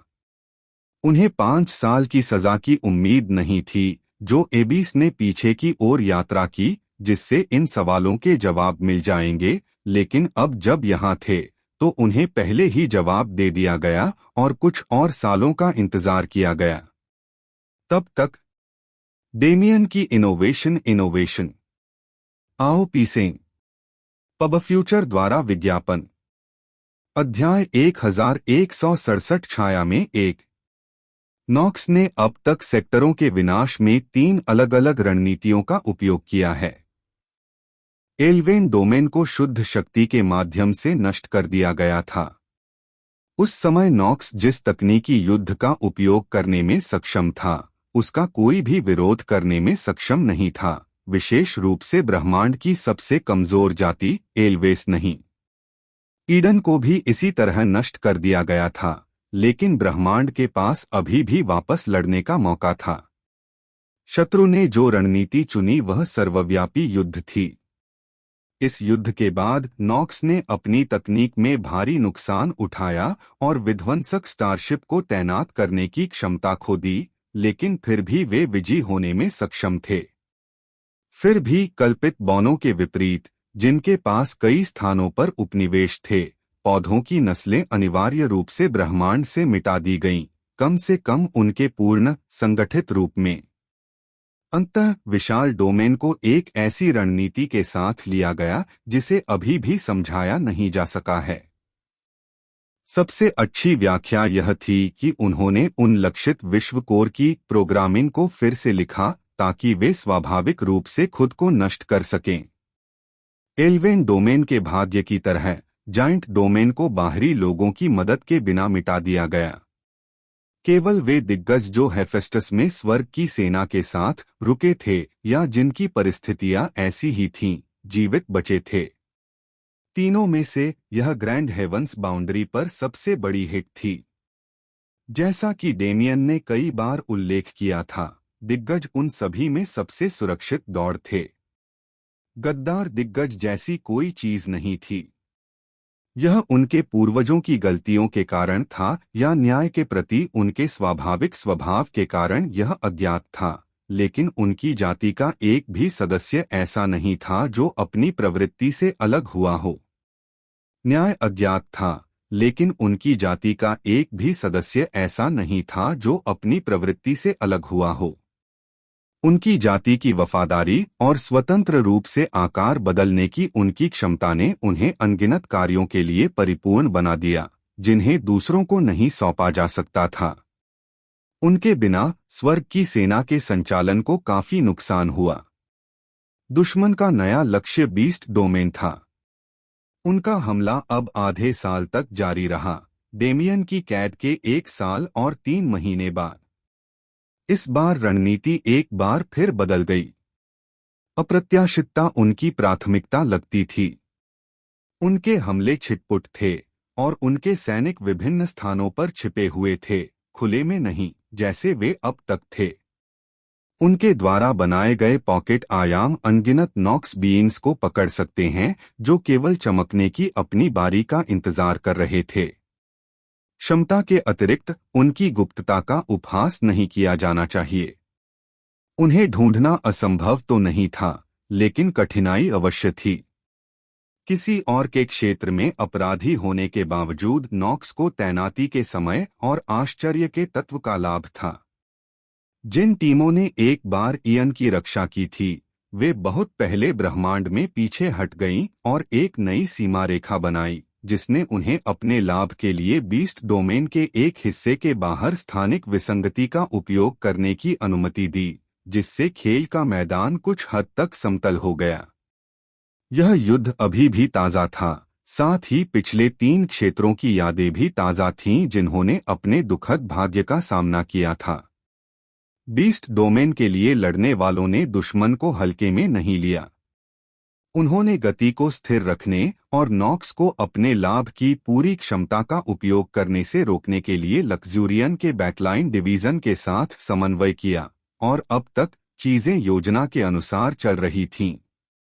हमने अब तक 16,000 पॉकेट आयामों की खोज की है, लेकिन आपके आदेश के अनुसार हमने इसे ज्ञात नहीं किया है। यहाँ वह जानकारी है जो हमारे स्काउट्स खुद को प्रकट किए बिना इकट्ठा करने में सक्षम हैं। पब फ्यूचर द्वारा विज्ञापन। चिकने काले बाल और ठंडी आंखों वाली एक महिला ने जेड पर्चियों का एक संग्रह एक मजबूत बूढ़े व्यक्ति को दिया, जिसने उनकी ओर देखने से पहले सिर हिलाया और उसे खारिज कर दिया। 16,000 मुझे डर है कि हम अपेक्षा से कहीं अधिक पीछे हैं। वह आदमी मन ही मन बुदबुदाया, लेकिन उसकी बातों का बिना किसी परवाह के जवाब दिया गया। आप क्या करने की योजना बना रहे हैं? इस बिंदु पर जानकारी को रिपोर्ट करने की आवश्यकता है, अन्यथा चीजें अच्छी तरह से समाप्त नहीं होंगी। बूढ़े आदमी ने ऊपर देखा, उस नई महिला पर नजर डाली जो उसके क्वार्टर में दिखाई दी थी। तुम हो? उसने बिना उत्तर दिए पूछा। कहने की जरूरत है क्या? आप? बूढ़े की आंखें झुक गईं। वह महिला काफी आकर्षक थी, निश्चित रूप से ब्रह्मांड के सौंदर्य मानक में सबसे ऊपर थी, लेकिन उसका सारा आकर्षण उसके लिए फीका था। उसके बालों का रंग वह हिस्सा था जिसने उसकी नजर को आकर्षित किया। यह लाल रंग, खून की तरह गहरा, आंखें जो मेल खाती थीं और क्रूरता की छिपी हुई रोशनी से भरी हुई थीं जो सामान्य आंखों से नहीं देखी जा सकती थीं। एक मादा ब्लडलॉक? कितना दुर्लभ! हम? महिला की आंखें भयानक रूप से चमक उठीं। आपने कुछ कहा? यह अपमान नहीं है, महज एक अवलोकन है। मूर्ख में से एक। हमारा परिवार केवल ताकत की परवाह करता है। यह स्पष्ट होना चाहिए। हाँ, ब्लडलॉक कबीला एक ऐसा परिवार था जो ताकत को बाकी सब चीजों से ऊपर रखता था, लेकिन यह एक उग्र पितृसत्ता भी थी। अमर रक्त असुर ने इसे इस तरह से बनाया जहां उन्हें दबाया गया, भले ही वे प्रत्यक्ष वंशज हों। उसके सामने इस महिला का अस्तित्व पहले से ही एक चमत्कार था, क्योंकि जो भी महिला इतनी मजबूत हो गई उसे अब तक मर जाना चाहिए था। अब एक ब्लडलॉक मुझसे मिलने क्यों आ रहा है? तुम्हें हमारे मामलों में क्या दिलचस्पी है? बूढ़े ने विषय बदलते हुए पूछा। यह आसान है। क्या यह जानकारी किसी उच्च अधिकारी को नहीं दी जानी चाहिए? या आप इसे महिमा पर एकाधिकार की आशा में जमा कर रहे हैं? बूढ़े ने भौहें सिकोड़ लीं। युवा महिला, यह हवा में उड़ाया गया एक बहुत बड़ा आरोप है। ब्लडलॉक महिला एक अजीब सी मुस्कान के साथ गुनगुना रही थी। लेकिन क्या यह वास्तव में सिर्फ हवा है? उसने अपना हाथ उसकी मेज पर पटक दिया और अपनी चमकती और डरावनी पुतलियों वाली उसकी आंखों में देखने लगी। व्यक्तिगत लाभ जीवनयापन के लिए आरक्षित हैं। इसे याद रखें। पब फ्यूचर द्वारा विज्ञापन। बूढ़े की उससे नजरें मिलाने की हिम्मत नहीं हुई। वह नहीं जानता था कि वह किस प्रकार की शक्ति का उपयोग कर रही थी, लेकिन ब्लडलॉक ने जो कुछ भी किया वह निश्चित रूप से निर्दयी था। यदि वह उसकी नजरों से मिला तो वह निस्संदेह मर जाएगा, चाहे उसकी स्थिति कुछ भी हो। सोचने के लिए अपना समय लें। मैं तब तक आपको परेशान नहीं करूंगा। महिला की नजरें धुंधली हो गईं और वह जाने की तैयारी करते हुए दूर हट गई। लेकिन बूढ़ा आदमी तेज था। मेरा दिमाग खराब हो गया होगा। आपके ब्लडलॉक कबीले से ज्यादा भरोसेमंद कोई अधिकारी नहीं है, तो अगर मैं ये रिपोर्ट सीधे आपको दे दूं तो कैसा रहेगा? नल। महिला अपनी जगह पर रुक गई और हल्के से मुस्कुराते हुए पीछे मुड़ गई। उसने अपना हाथ हवा में घुमाया और उस आदमी की मेज पर पड़ी जेड की पर्चियों को अपनी मुट्ठी में ले लिया। मुझे ऐसे लोग पसंद हैं जो अपनी जगह जानते हैं। बिना कुछ कहे उसने विदा ले ली। बूढ़ा आदमी अपनी कुर्सी पर बैठ गया। उसके माथे से पसीने की बूंदें टपक रही थीं। यह एक छोटी और अधिकतर हानिरहित बातचीत थी। उसके बात करने के तरीके से ऐसा लगता था जैसे वह ब्रह्मांड के लिए चिंतित थी और धार्मिकता के पक्ष में काम कर रही थी। क्या ऐसा इसलिए था क्योंकि उसे संदेह था कि कोई उन्हें देख रहा था? वह औरत बहुत डरावनी थी। और अब वह जो भी करने जा रही थी, हाँ, इसका उससे कोई लेना देना नहीं था, लेकिन उसे यकीन था कि अगर वह अपनी तरह स्वार्थी काम करता रहा तो इसका परिणाम कहीं अधिक बुरा होगा। कई मिनट मौन में बीत गए, इससे पहले कि पहले वाला सचिव फिर से दरवाजे पर दौड़ता हुआ आया। सर, एक खबर है। यह क्या है? उसने खड़े होकर उसकी तात्कालिकता को संबोधित करते हुए कहा। वहां है। सेक्रेटरी का शरीर अजीब तरह से कांप उठा। वह क्यों लग रही थी? बाहर गलियारे में मुद्रा कार्डों का एक पहाड़ है। इसकी मात्रा कम से कम कई अरब यूनिट है। आह! ऐसा लग रहा था कि फोल्ड करने का उनका निर्णय सिर्फ एक बार की बात नहीं थी। ऐसा लग रहा था कि उसने एक पक्ष चुन लिया है। यह अविश्वसनीय रूप से संदिग्ध लग रहा था, लेकिन अगर लाभ इतनी आसानी से मिले, क्या यह ठीक नहीं था? अध्याय 1168 छाया में 2। एक महिला ने अपने हाथ में एक संचार ताबीज के लिए नियत से निश्चित आकाश के माध्यम से दौड़ते हुए एक गुप्त स्टारशिप पर खड़ी थी। यह हो गया है। रेडिएंट मून गिल्ड मास्टर की रिपोर्ट के साथ हमने बेस्ट डोमेन में नॉक्स पॉकेट आयामों पर लगभग सभी स्थिर डेटा एक साथ लिया है।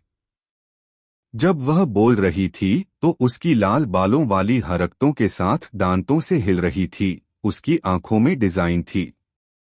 हमें आगे कैसे लगाना चाहिए? मैं जल्द ही तुमसे मिलूंगा। उन्हें जानकारी दे दूंगा।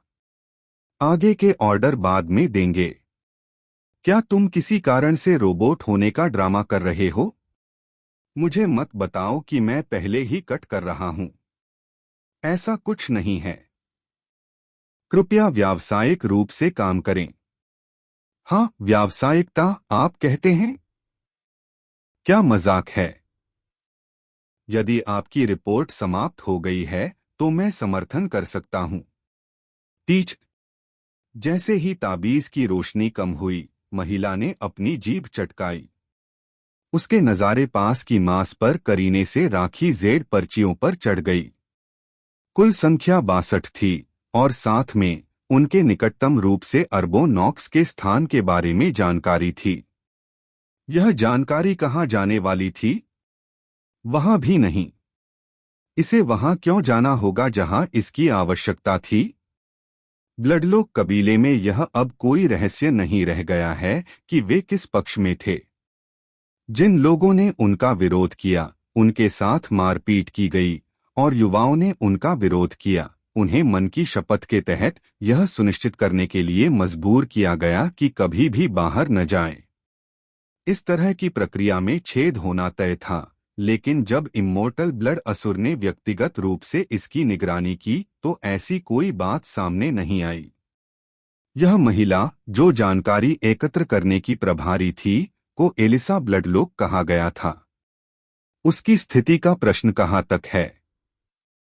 धिक्कार है। उसने स्वयं पर विचार किया, अपनी कुर्सी के हथों को इतने स्थानों पर जमा कर लिया कि वह किसी भी सामान्य सामग्री को कूड़े में बदल सकती थी। उसकी स्थिति और क्या हो सकती है? वह सिर्फ एक उपकरण था। उसे यह काम सीधे तौर पर करने के लिए भेजा गया था, तो क्या उसने बलि का बकरा तैयार नहीं किया था? ये कोई असामान्य बात नहीं थी। उनकी मां की मृत्यु भी ऐसी ही स्थिति में हुई थी जैसे उनके पिता सौतेली मां की हुई थी। जैसा कि रेडिएंट मून गिल्डमास्टर ने कहा था, ब्लडलॉक कबीले की महिलाओं को विश्वास से हटा दिया गया था। एक ओर जब तक वे सक्षम थे, कबीले को लाभ मिल सकता था, उन्हें शक्तियों के अधिकारों से वंचित करना बेहद अव्यावहारिक था, लेकिन दूसरी ओर जब कबीले के पास उनकी महिलाओं के लिए अन्य उपयोग थे, तो शक्ति युद्ध बन गई। अप्रासंगिक। पब फ्यूचर द्वारा विज्ञापन। एक महिला के रूप में कोई भी ब्लडलोक कबीले में 3 भवनों से एक का नामांकन कर सकता है। या तो वे शादी करने के लिए एक कबीले के सदस्य को ढूंढ सकते हैं और अपने जीवन को तब तक स्थिर रख सकते हैं जब तक कि कबीले का सदस्य उपयोगी हो, प्रजनन उपकरण बन सकते हैं जिसका उपयोग केवल कबीले के लिए अधिक मात्रा में उत्पादन करने के लिए किया जाता है ताकि वे अपनी इच्छानुसार उपयोग कर सकें, या जैसा कि ज्यादातर मामलों में होता था, वे कड़ाही बन जाएंगे। एलिसा आखिरी थी। उसे शक्ति प्रदान करने का कारण यह था कि वह अंततः वह शक्ति किसी और को दे सके। दूसरों की तरह ही उस पर भी बेरहमी से हमला किया गया और फिर उसे एक लाश के रूप में फेंक दिया गया और उसकी किंवदंती को मुख्य वंश के किसी व्यक्ति ने खा लिया। यह वह भाग्य था जिसके बारे में उसे नहीं पता था, फिर भी वह शुरू से ही जानती थी। हालांकि अमर रक्त असुर से कोई बच नहीं सका। जिन्होंने कोशिश की वो मिसाल बन गए। वह प्रकार जिसने यह सुनिश्चित किया कि कोई भी उनके विद्रोह में उनका अनुसरण करने का साहस नहीं करेगा। कितना दम घुट रहा है, एलिसा ने अप्रिय ढंग से भौहें सिकोड़ते हुए सोचा। वह इस पर क्रोधित होने के लिए बहुत बूढ़ी थी, लेकिन इसका मतलब यह नहीं था कि वह इससे सहमत थी। बस थोड़ा और अधिक। उसकी नजर स्टारशिप की खिड़की से बाहर गई। दूर तारों से भरे आकाश के टिमटिमाते कालेपन में गहराई से छिपी हुई एक जगह थी जहां उसे अभी तक जाना था। बीस्ट डोमेन में एकमात्र शिविरों में से एक जिसे उसकी जबरदस्ती का विरोध करने की गारंटी दी गई थी।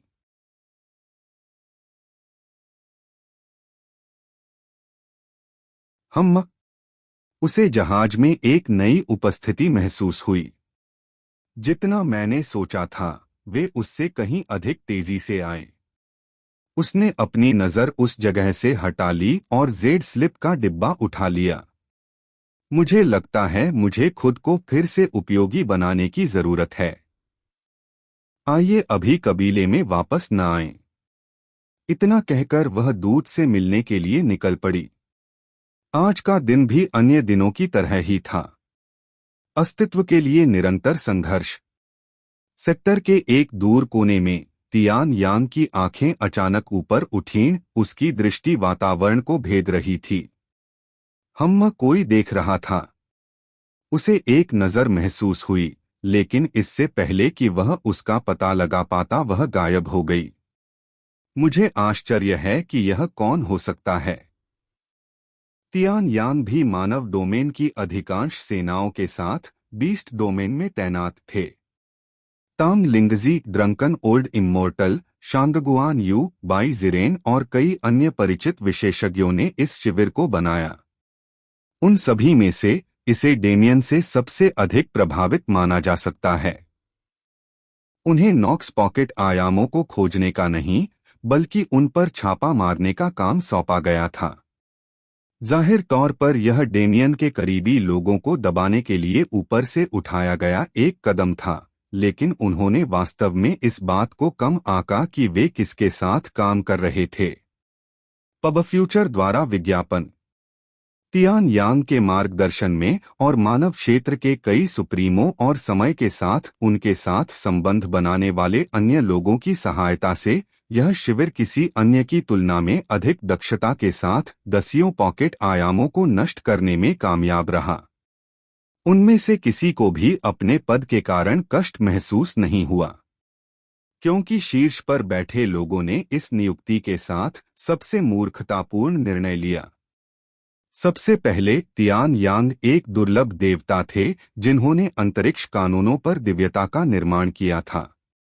पॉकेट आयाम, वह उन्हें किसी अन्य की तुलना में कहीं अधिक आसानी से ढूंढ सकता है। उन्हें बिल्कुल भी दबाया नहीं जा रहा था, बल्कि जिस स्वायत्तता को उनके पतन का कारण माना जाता था, उसने वास्तव में उन्हें अपना सर्वश्रेष्ठ प्रदर्शन करने में मदद की। भाई तियान, कुछ गड़बड़ है? उधर से एक आवाज आई जिसने तियान यांग का ध्यान वास्तविकता पर वापस ला दिया। हाँ, कुछ खास नहीं। मुझे एक नजर का एहसास हुआ, लेकिन वह पहले ही गायब हो चुकी थी। हम मौजूदा माहौल में इसे नजरअंदाज नहीं किया जा सकता। हमें तारों वाले आकाश में गश्ती दस्तों की संख्या बढ़ाने की जरूरत होगी। मैं सहमत हूं। फिर भी आप इस बार क्यों आए हैं? मुझे लगता है कि यह सिर्फ किसी पुराने दोस्त के साथ ड्रिंक करने के लिए नहीं है। हाँ, क्या ऐसा नहीं हो सकता? इतने साल बीत गए कि मुझे एहसास होने से पहले ही आप बूढ़े आदमी बन गए। क्या तुम वही नहीं हो? भाई, तुम्हारी दृष्टि थोड़ी संकीर्ण है। कभी नहीं। तुम अब भी मुझे कम आंकने की हिम्मत करते हो? तुम अब भी डींगे हाँकने की हिम्मत करते हो? मैंने सुना है कि जब तुम मिले थे तो मेरे शिष्य ने तुम्हारी जान बचाई थी। तुम्हें शर्म नहीं आती? उसके जैसा शिष्य पाना आपका सौभाग्य ही है। तियान यांग गर्व से मुस्कुराया। निश्चित रूप से यह है। अचानक उसे कुछ याद आया तो उसकी भौहें तन गईं। क्या अब आपके पास अपनी कोई प्रतिभा नहीं है? उसके सामने बैठा आदमी व्यंग्यपूर्वक मुस्कुराया। यह उनके आमतौर पर प्रभावशाली आचरण से बिल्कुल अलग था। तुम्हें इतनी डींगे हाँकनी पड़ती हैं? हाँ। आप ही थे जिन्होंने प्रतिस्पर्धा करने का फैसला किया था। चिंता न करें, मैं अपने पोते के साथ भेदभाव नहीं करूंगा क्योंकि वह आपकी बेटी है। वास्तव में क्या यह पीढ़ियों को अधिक सटीक रूप से फिट नहीं बनाता है? क्या आप उम्मीद करते हैं कि मैं आपको पिता कहूं? मेरे साथ एक शराब पीने की प्रतियोगिता जीतें और मैं इस पर विचार करूंगा। हाँ, आप चालू हैं। बाकी जगहों की तुलना में इन दोनों भाइयों के बीच का माहौल हल्की बसंती हवा जैसा था, लेकिन उनके हर्षित मुखौटे के नीचे कठोर विशेषज्ञ थे जो बिना बताए दुनिया की बड़ी स्थिति से अच्छी तरह वाकिफ थे। तियान यांग, जिनकी शक्ति मानव डोमेन से उत्पन्न होने के बावजूद ब्रह्मांड के शीर्ष विशेषज्ञों से मेल खाती है, और गोल्डन ड्रैगन सम्राट, जिसका घर अब नष्ट हो रहा था। उनकी बातचीत हल्की फुल्की थी, लेकिन उनकी मुलाकात का मकसद ये नहीं था। जवाबी उपाय बनाने की जरूरत है, और इस शिविर में मौजूद लोगों के अलावा एक भी आत्मा पर भरोसा नहीं किया जा सकता। अध्याय 1169 छाया में 3। स्थिति पर आपके क्या विचार हैं? काफी देर तक सस्ते की बातचीत के बाद तियान यांग ने आखिरकार सबसे महत्वपूर्ण सवाल उठाया। यथार्थवादी गोल्डन ड्रैगन सम्राट ने दिया जवाब। मैम, अब हमारे पास आदर्शों के लिए जगह नहीं है। हम सम्राट ने एक पल के लिए सोच में पड़कर अपनी नाहें सिकोड़ लीं। चंचल शेखी बघारते हुए आदर्शों पर बोलना अविश्वसनीय रूप से आसान था। वह एक ही सांस में अपने भाग्य के बारे में 3 अंकन शब्द कह सकता था कि उन सभी का अर्थ खो दिया गया था।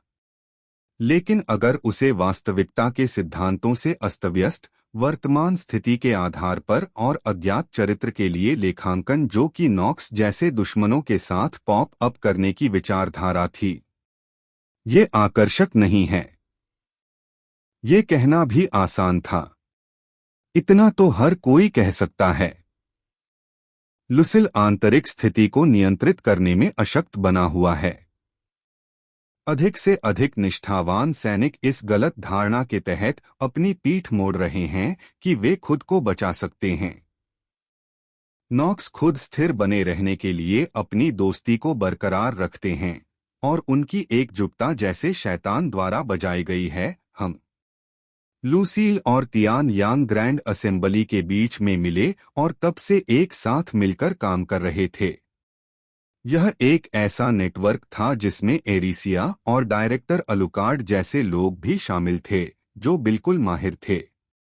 बेस्ट डोमेन में यह छोटा सा कैंप कई लोगों की नजरों में नहीं आया, लेकिन असल में इसका महत्व किसी की कल्पना से भी ज्यादा था। ल्यूसिल को आंतरिक स्थिति की गिरावट के बारे में अच्छी तरह से पता था। वह वही व्यक्ति था जो शांत करने और संचालन व्यवस्था में लाने के लिए सबसे अधिक परिश्रम कर रहा था। हालांकि उनका प्रभाव कम हो रहा था। उनकी युक्तियां और रणनीतियां महान थीं और उनकी आदेश देने की क्षमता पर भी कोई सवाल नहीं उठाया जा सकता था। सभी मामलों में उन्हें पासपोर्ट पद से हटाने का कोई कारण नहीं था, लेकिन यह अभी भी हो रहा था। ऐसा क्या था? क्योंकि वह बहुत धर्मात्मा था। उनके शेरों ने क्या शेरों के हितों में हस्तक्षेप किया?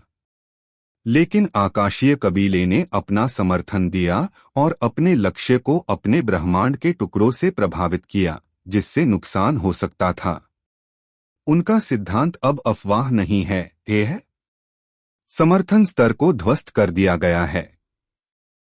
तियान यांग ने असुरक्षित अनसुना कर दिया। बहुत बड़ी क्षति हुई थी। मैं लूसील से बाद में जाऊंगा। पहले से ही अनारक्षित बात से किसी चीज को स्थापित करने की कोशिश करने के बजाय स्टूडियो को खत्म करना और प्रचार को बेहतर बनाना है। हमें गद्दारों की तलाश शुरू करनी चाहिए। हमेशा ऐसा ही होता है। हमने कितनी बार यह मान लिया है कि हमने सभी गद्दारों की देखभाल कर ली है और खुद को सुरक्षित कर लिया है। दुर्भाग्य से शीर्ष पर बैठे लोगों द्वारा काफी कुछ छुपाया गया होगा। अब जब स्थिति नियंत्रण से बाहर हो रही है, तो वे अपने नुकीले दांत दिखाने का अवसर ले रहे हैं। तियान यांग ने जोर से सिर हिलाया। इस समय ज्यादा सुराग नहीं थे, क्योंकि हेवंस आर्मी एक साथ कई मोर्चों पर टूट रही थी, लेकिन जानकारी समय के साथ एकत्र की जानी थी। पब फ्यूचर द्वारा विज्ञापन। एकमात्र सवाल यह है कि क्या हम बहुत अधिक नुकसान के बिना इसे हल करने के लिए पर्याप्त समय खरीद सकते हैं या नहीं। नकारात्मकताओं के बावजूद मुझे अभी भी विश्वास है कि हम पर्याप्त प्रयास के साथ इस जगह को बचा सकते हैं। हमने पहले भी ऐसा किया है ना? शायद इस पैमाने पर नहीं, लेकिन दुनिया हमारे खिलाफ हो रही है, इससे पहले हमें कभी रोका नहीं गया था। वे आदर्शवादी शब्द थे, जिस प्रकार का उन्होंने न बोलने का वादा किया था, लेकिन तियान यांग अपनी मदद नहीं कर सके। वह वास्तव में इस पर विश्वास करता था। ब्रह्मांड सड़े हुए पेड़ों से भरा हुआ था, जो सड़े हुए सेबों की एक अनथीन धारा को जन्म देते थे, लेकिन वह उन प्रमुख पौधों में विश्वास करते थे जो उन लोगों के संरक्षण में बढ़ रहे थे जो न्यायसंगत बने हुए थे। समय अभी भी सबसे बड़ा मुद्दा था, लेकिन प्रिज्मेटिक सन होली मास्टर की रिपोर्ट से पता चला कि जिन प्रतिभाओं को प्रशिक्षण के लिए ले जाया गया था वे लगातार प्रगति कर रहे थे और अगले 3 वर्षों में अग्रिम पंक्ति में शामिल होने के लिए तैयार होंगे। उनके अलावा हाल ही में उभरने वाला जजमेंट ऑर्डर भी था। वह ऐसा संगठन नहीं था जो अकेले युवा पीढ़ी के साथ काम कर सके।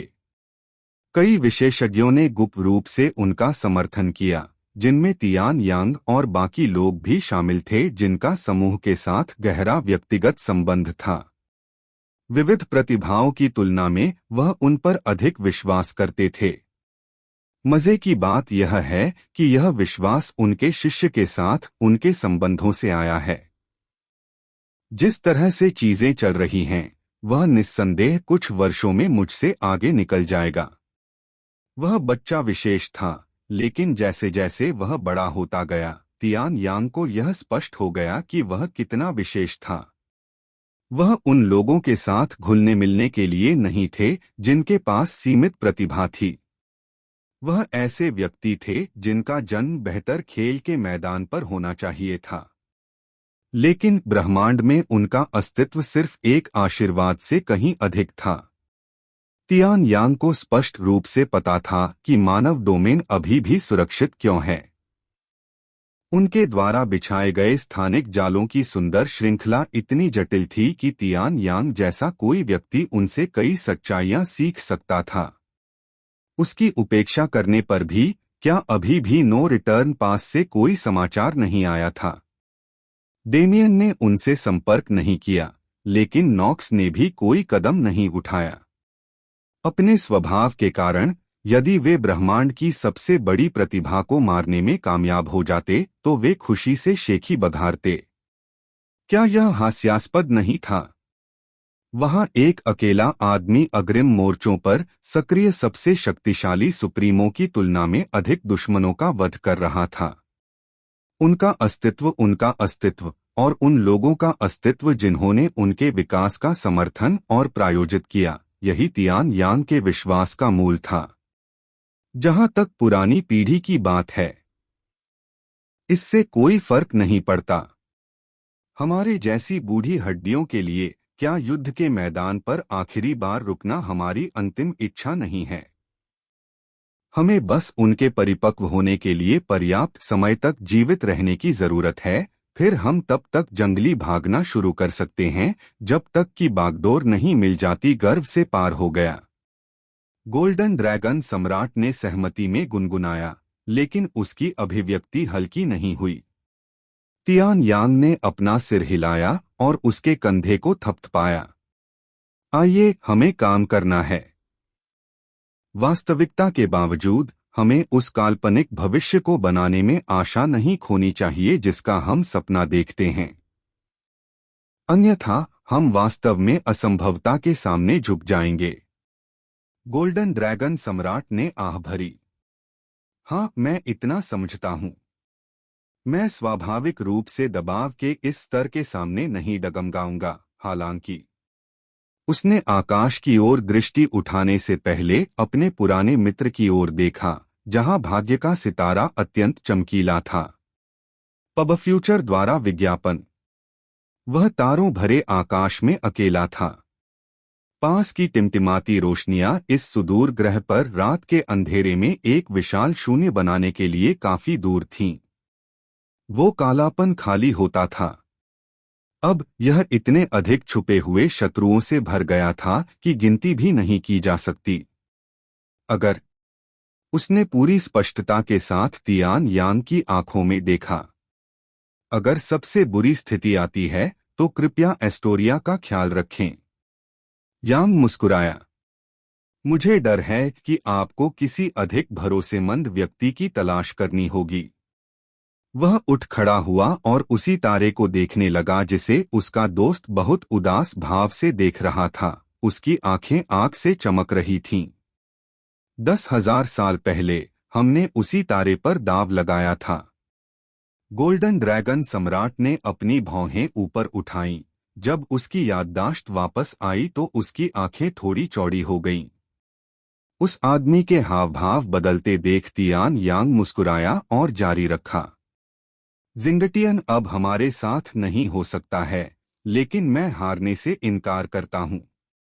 तुम एक पागल कमीने हो। मैंने इस तथ्य के कारण संपूर्ण खिताब अर्जित किया। इसने अभी भी मेरी स्थिति नहीं छोड़ी है। हम मैं पूरी तरह से आश्वस्त हूं। एक दुर्घटनाग्रस्त कमीना हमेशा एक पागल कमीना ही रहेगा।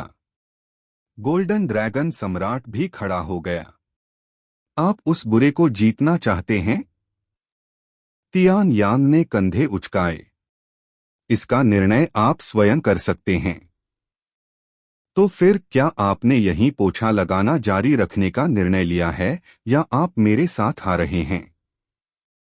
नहीं, मैं बीस्ट एम्परर स्टार पर वापस जा रहा हूं। अभी बहुत कुछ किया जाना बाकी है। हाँ हाँ कमीने, उस डेस्क के पीछे से निकल जाओ और युद्ध के मैदान में हमारे साथ शामिल हो जाओ। शायद अगली बार। यह वाला अच्छा, क्या मेरे आने की कोई जरूरत है? दोनों आदमी मुस्कुराए।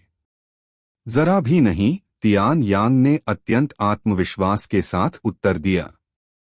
जैसे कि उसने एक ही चाल में माहौल को तोड़ने का फैसला किया हो। तियान, यह सिर्फ कुछ दसियों लाख नॉक्स है ना?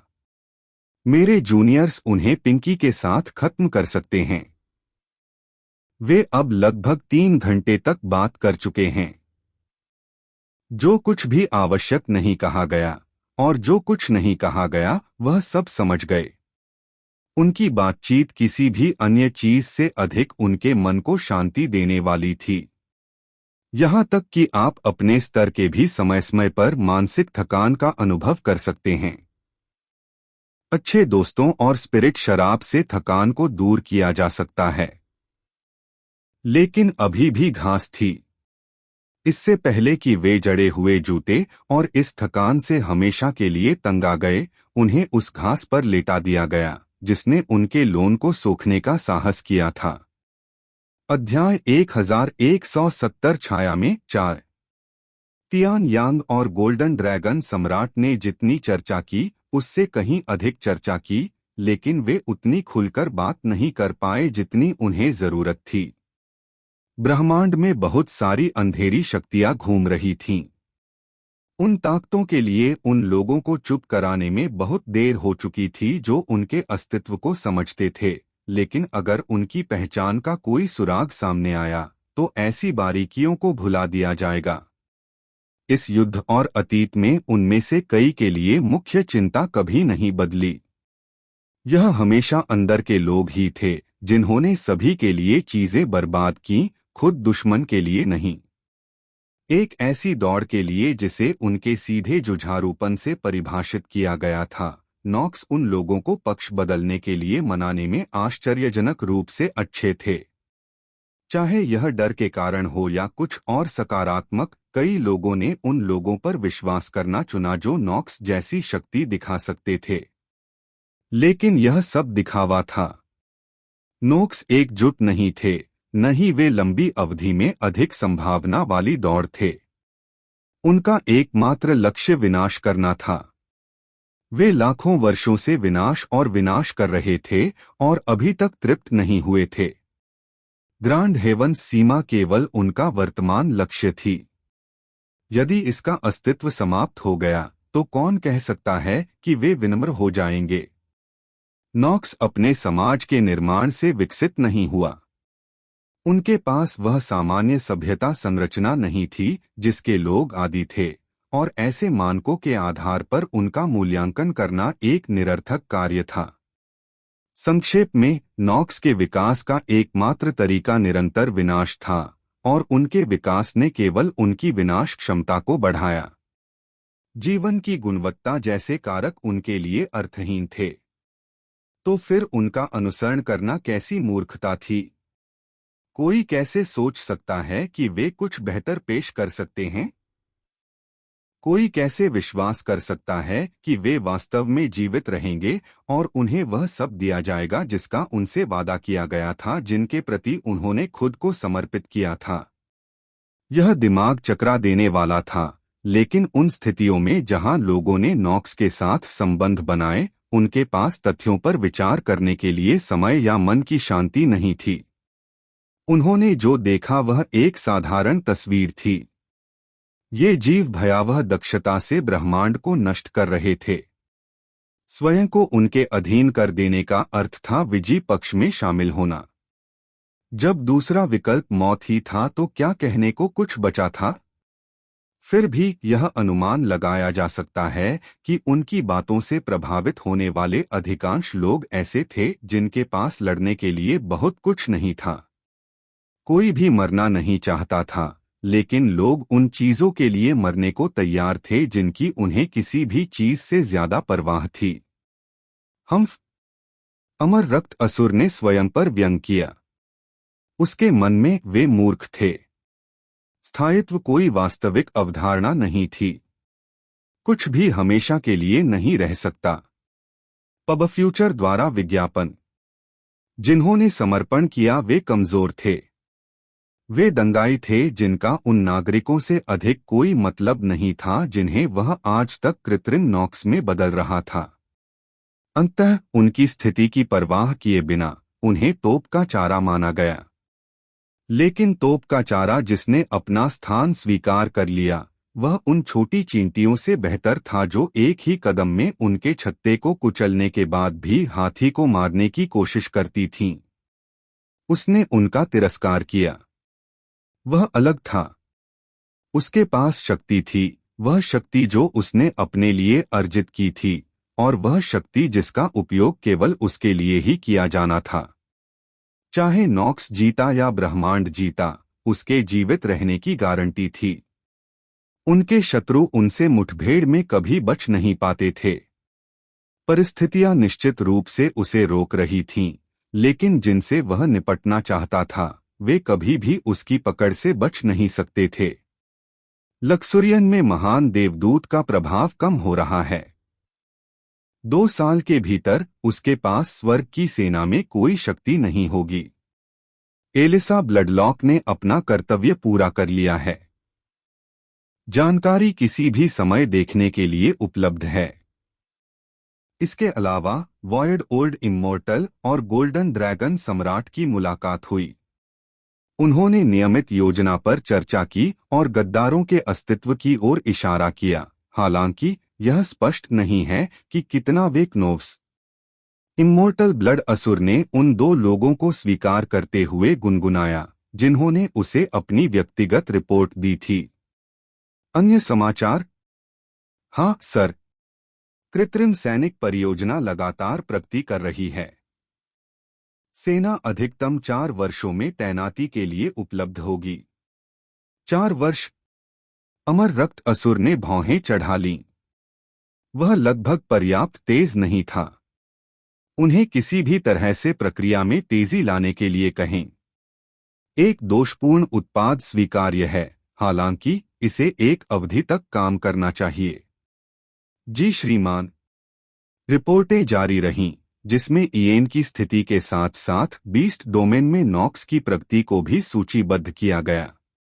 जैसे जैसे वे आगे बढ़ते गए, इन दोनों द्वारा प्रदान की जाने वाली जानकारी और अधिक भयावह होती गई। स्वर्ग की सेना की वर्तमान तैनाती योजनाएं हैं। कार्यकारी पदों पर बैठे लोगों को हटाया जा सकता है। ये उन्मूलन के लक्ष्य हैं। उनका निष्कासन होगा। डेथ एम्परर स्टार पर गतिविधि है। हिडन डेथ वैली शुरू हो गई है। हमें रसातल से समाचार मिला है। जो जानकारी किसी को नहीं पता होनी चाहिए, उसे कैंडी की तरह पेश किया गया। अमर रक्त असुर ने अंत तक उदासीन भाव से सुना। नो रिटर्न पास का उल्लंघन नहीं किया गया है। उसका भूरा रंग अदृश्य रूप से थोड़ा सा हिल गया। यह बहुत हो गया। अपने कर्तव्यों पर लौटें और संदेह न पालें। पब फ्यूचर द्वारा विज्ञापन। हम अनुपालन करते हैं, प्रभु। दो, एक पुरुष और एक महिला कमरे से बाहर निकलने के लिए मुड़े। दयनीय। ब्रह्मांड में मौजूद लोगों में से शायद वे सबसे अधिक दयनीय थे। उनके ऊंचे पदों से लेकर उन्हें रिपोर्ट करने वाले सचिवों तक। यह सोचना कि उनके जैसे लोगों को एक नाखून से बड़े कीड़े से नहीं जीता जा सकता है। जेरार्ड राइट और अनास्तासिया नाइट। स्वर्ग की सेना के ये दो सम्मानित और प्रतिष्ठित महान कमांडर अब कठपुतलियों से ज्यादा कुछ नहीं थे। यदि वे नहीं होते तो उनकी योजनाएं इतनी आसानी से कैसे आगे बढ़ पातीं? गोल्डन ड्रैगन सम्राट और ह्यूमन डोमेन के उस पुराने ढोंगी जैसे लोगों के लिए यह सोचना वास्तव में हास्यास्पद था कि वे स्थिति को समझ सकते हैं। केवल एक ही चीज थी जिस पर अमर रक्त असुर कभी भी नियंत्रण हासिल नहीं कर सका, वह कीट। उन्होंने कभी नहीं सोचा था कि जिस शिकायत को उन्होंने अपने पोते की मृत्यु के बाद खारिज कर दिया था और अपने बेटे की मृत्यु के बाद अपना चेहरा बचाने के लिए आधे अधूरे मन से उठाया था, वह इस हद तक बढ़ जाएगी। उसने कभी नहीं सोचा था कि एक मामूली कनिष्ठ व्यक्ति उसे अपने बराबर के शत्रुओं से अधिक परेशान कर सकता है। सच कहूं तो उस युवक को जीवित नहीं होना चाहिए था। वह केवल नो रिटर्न पास में वहां खड़ा रहा, कुछ अज्ञात तरीकों से बच गया क्योंकि वह भाग्यशाली था। अगर इतनी सारी आंखें न होतीं, यदि उस निगरानी में एक भी कमी होती, उसे अभी भी उस जूनियर के चक्कर में पड़ने की जरूरत नहीं थी। उसके पास किसी भी तरह से कोई सहायता नहीं थी और शायद वह इतने लंबे समय तक जीवित रहने के लिए तरकीबों का उपयोग करने में सक्षम था, लेकिन तरकीबें भी अस्थायी थीं। वह जल्द ही मर जाएगा। साथ ही इसका कोई मतलब ही नहीं था। वह अभी नो रिटर्न पास में था। उस स्थान तक पहुंचना आसान नहीं था और गुप्त रूप से नहीं किया जा सकता था, इसलिए अमर रक्त असुर उसे किसी भी तरह से छू नहीं सका। यदि वह किसी तरह उन 5 वर्षों में चमत्कारिक ढंग से जीवित रहने में सफल रहा तो उसकी मृत्यु 6ठे वर्ष में होगी। अमर रक्त असुर का ध्यान कहीं और केंद्रित करने की आवश्यकता है। आप जल्दी आ गए। हमने कोई समय निर्धारित नहीं किया था। जब सुविधाजनक हुआ तब मैं आया। कोई बात नहीं, चलो चलते हैं। हम। एक आदमी बिना किसी निशान के कमरे के कोने में दिखाई दिया और अमर रक्त असुर के साथ वह रक्त असुर पवित्र भूमि से पूरी तरह से दूर चला गया। वह स्वाभाविक रूप से कर्म सम्राट थे और इस यात्रा का उद्देश्य अपनी भव्य योजना के दूसरे चरण की शुरुआत पर चर्चा करनी थी।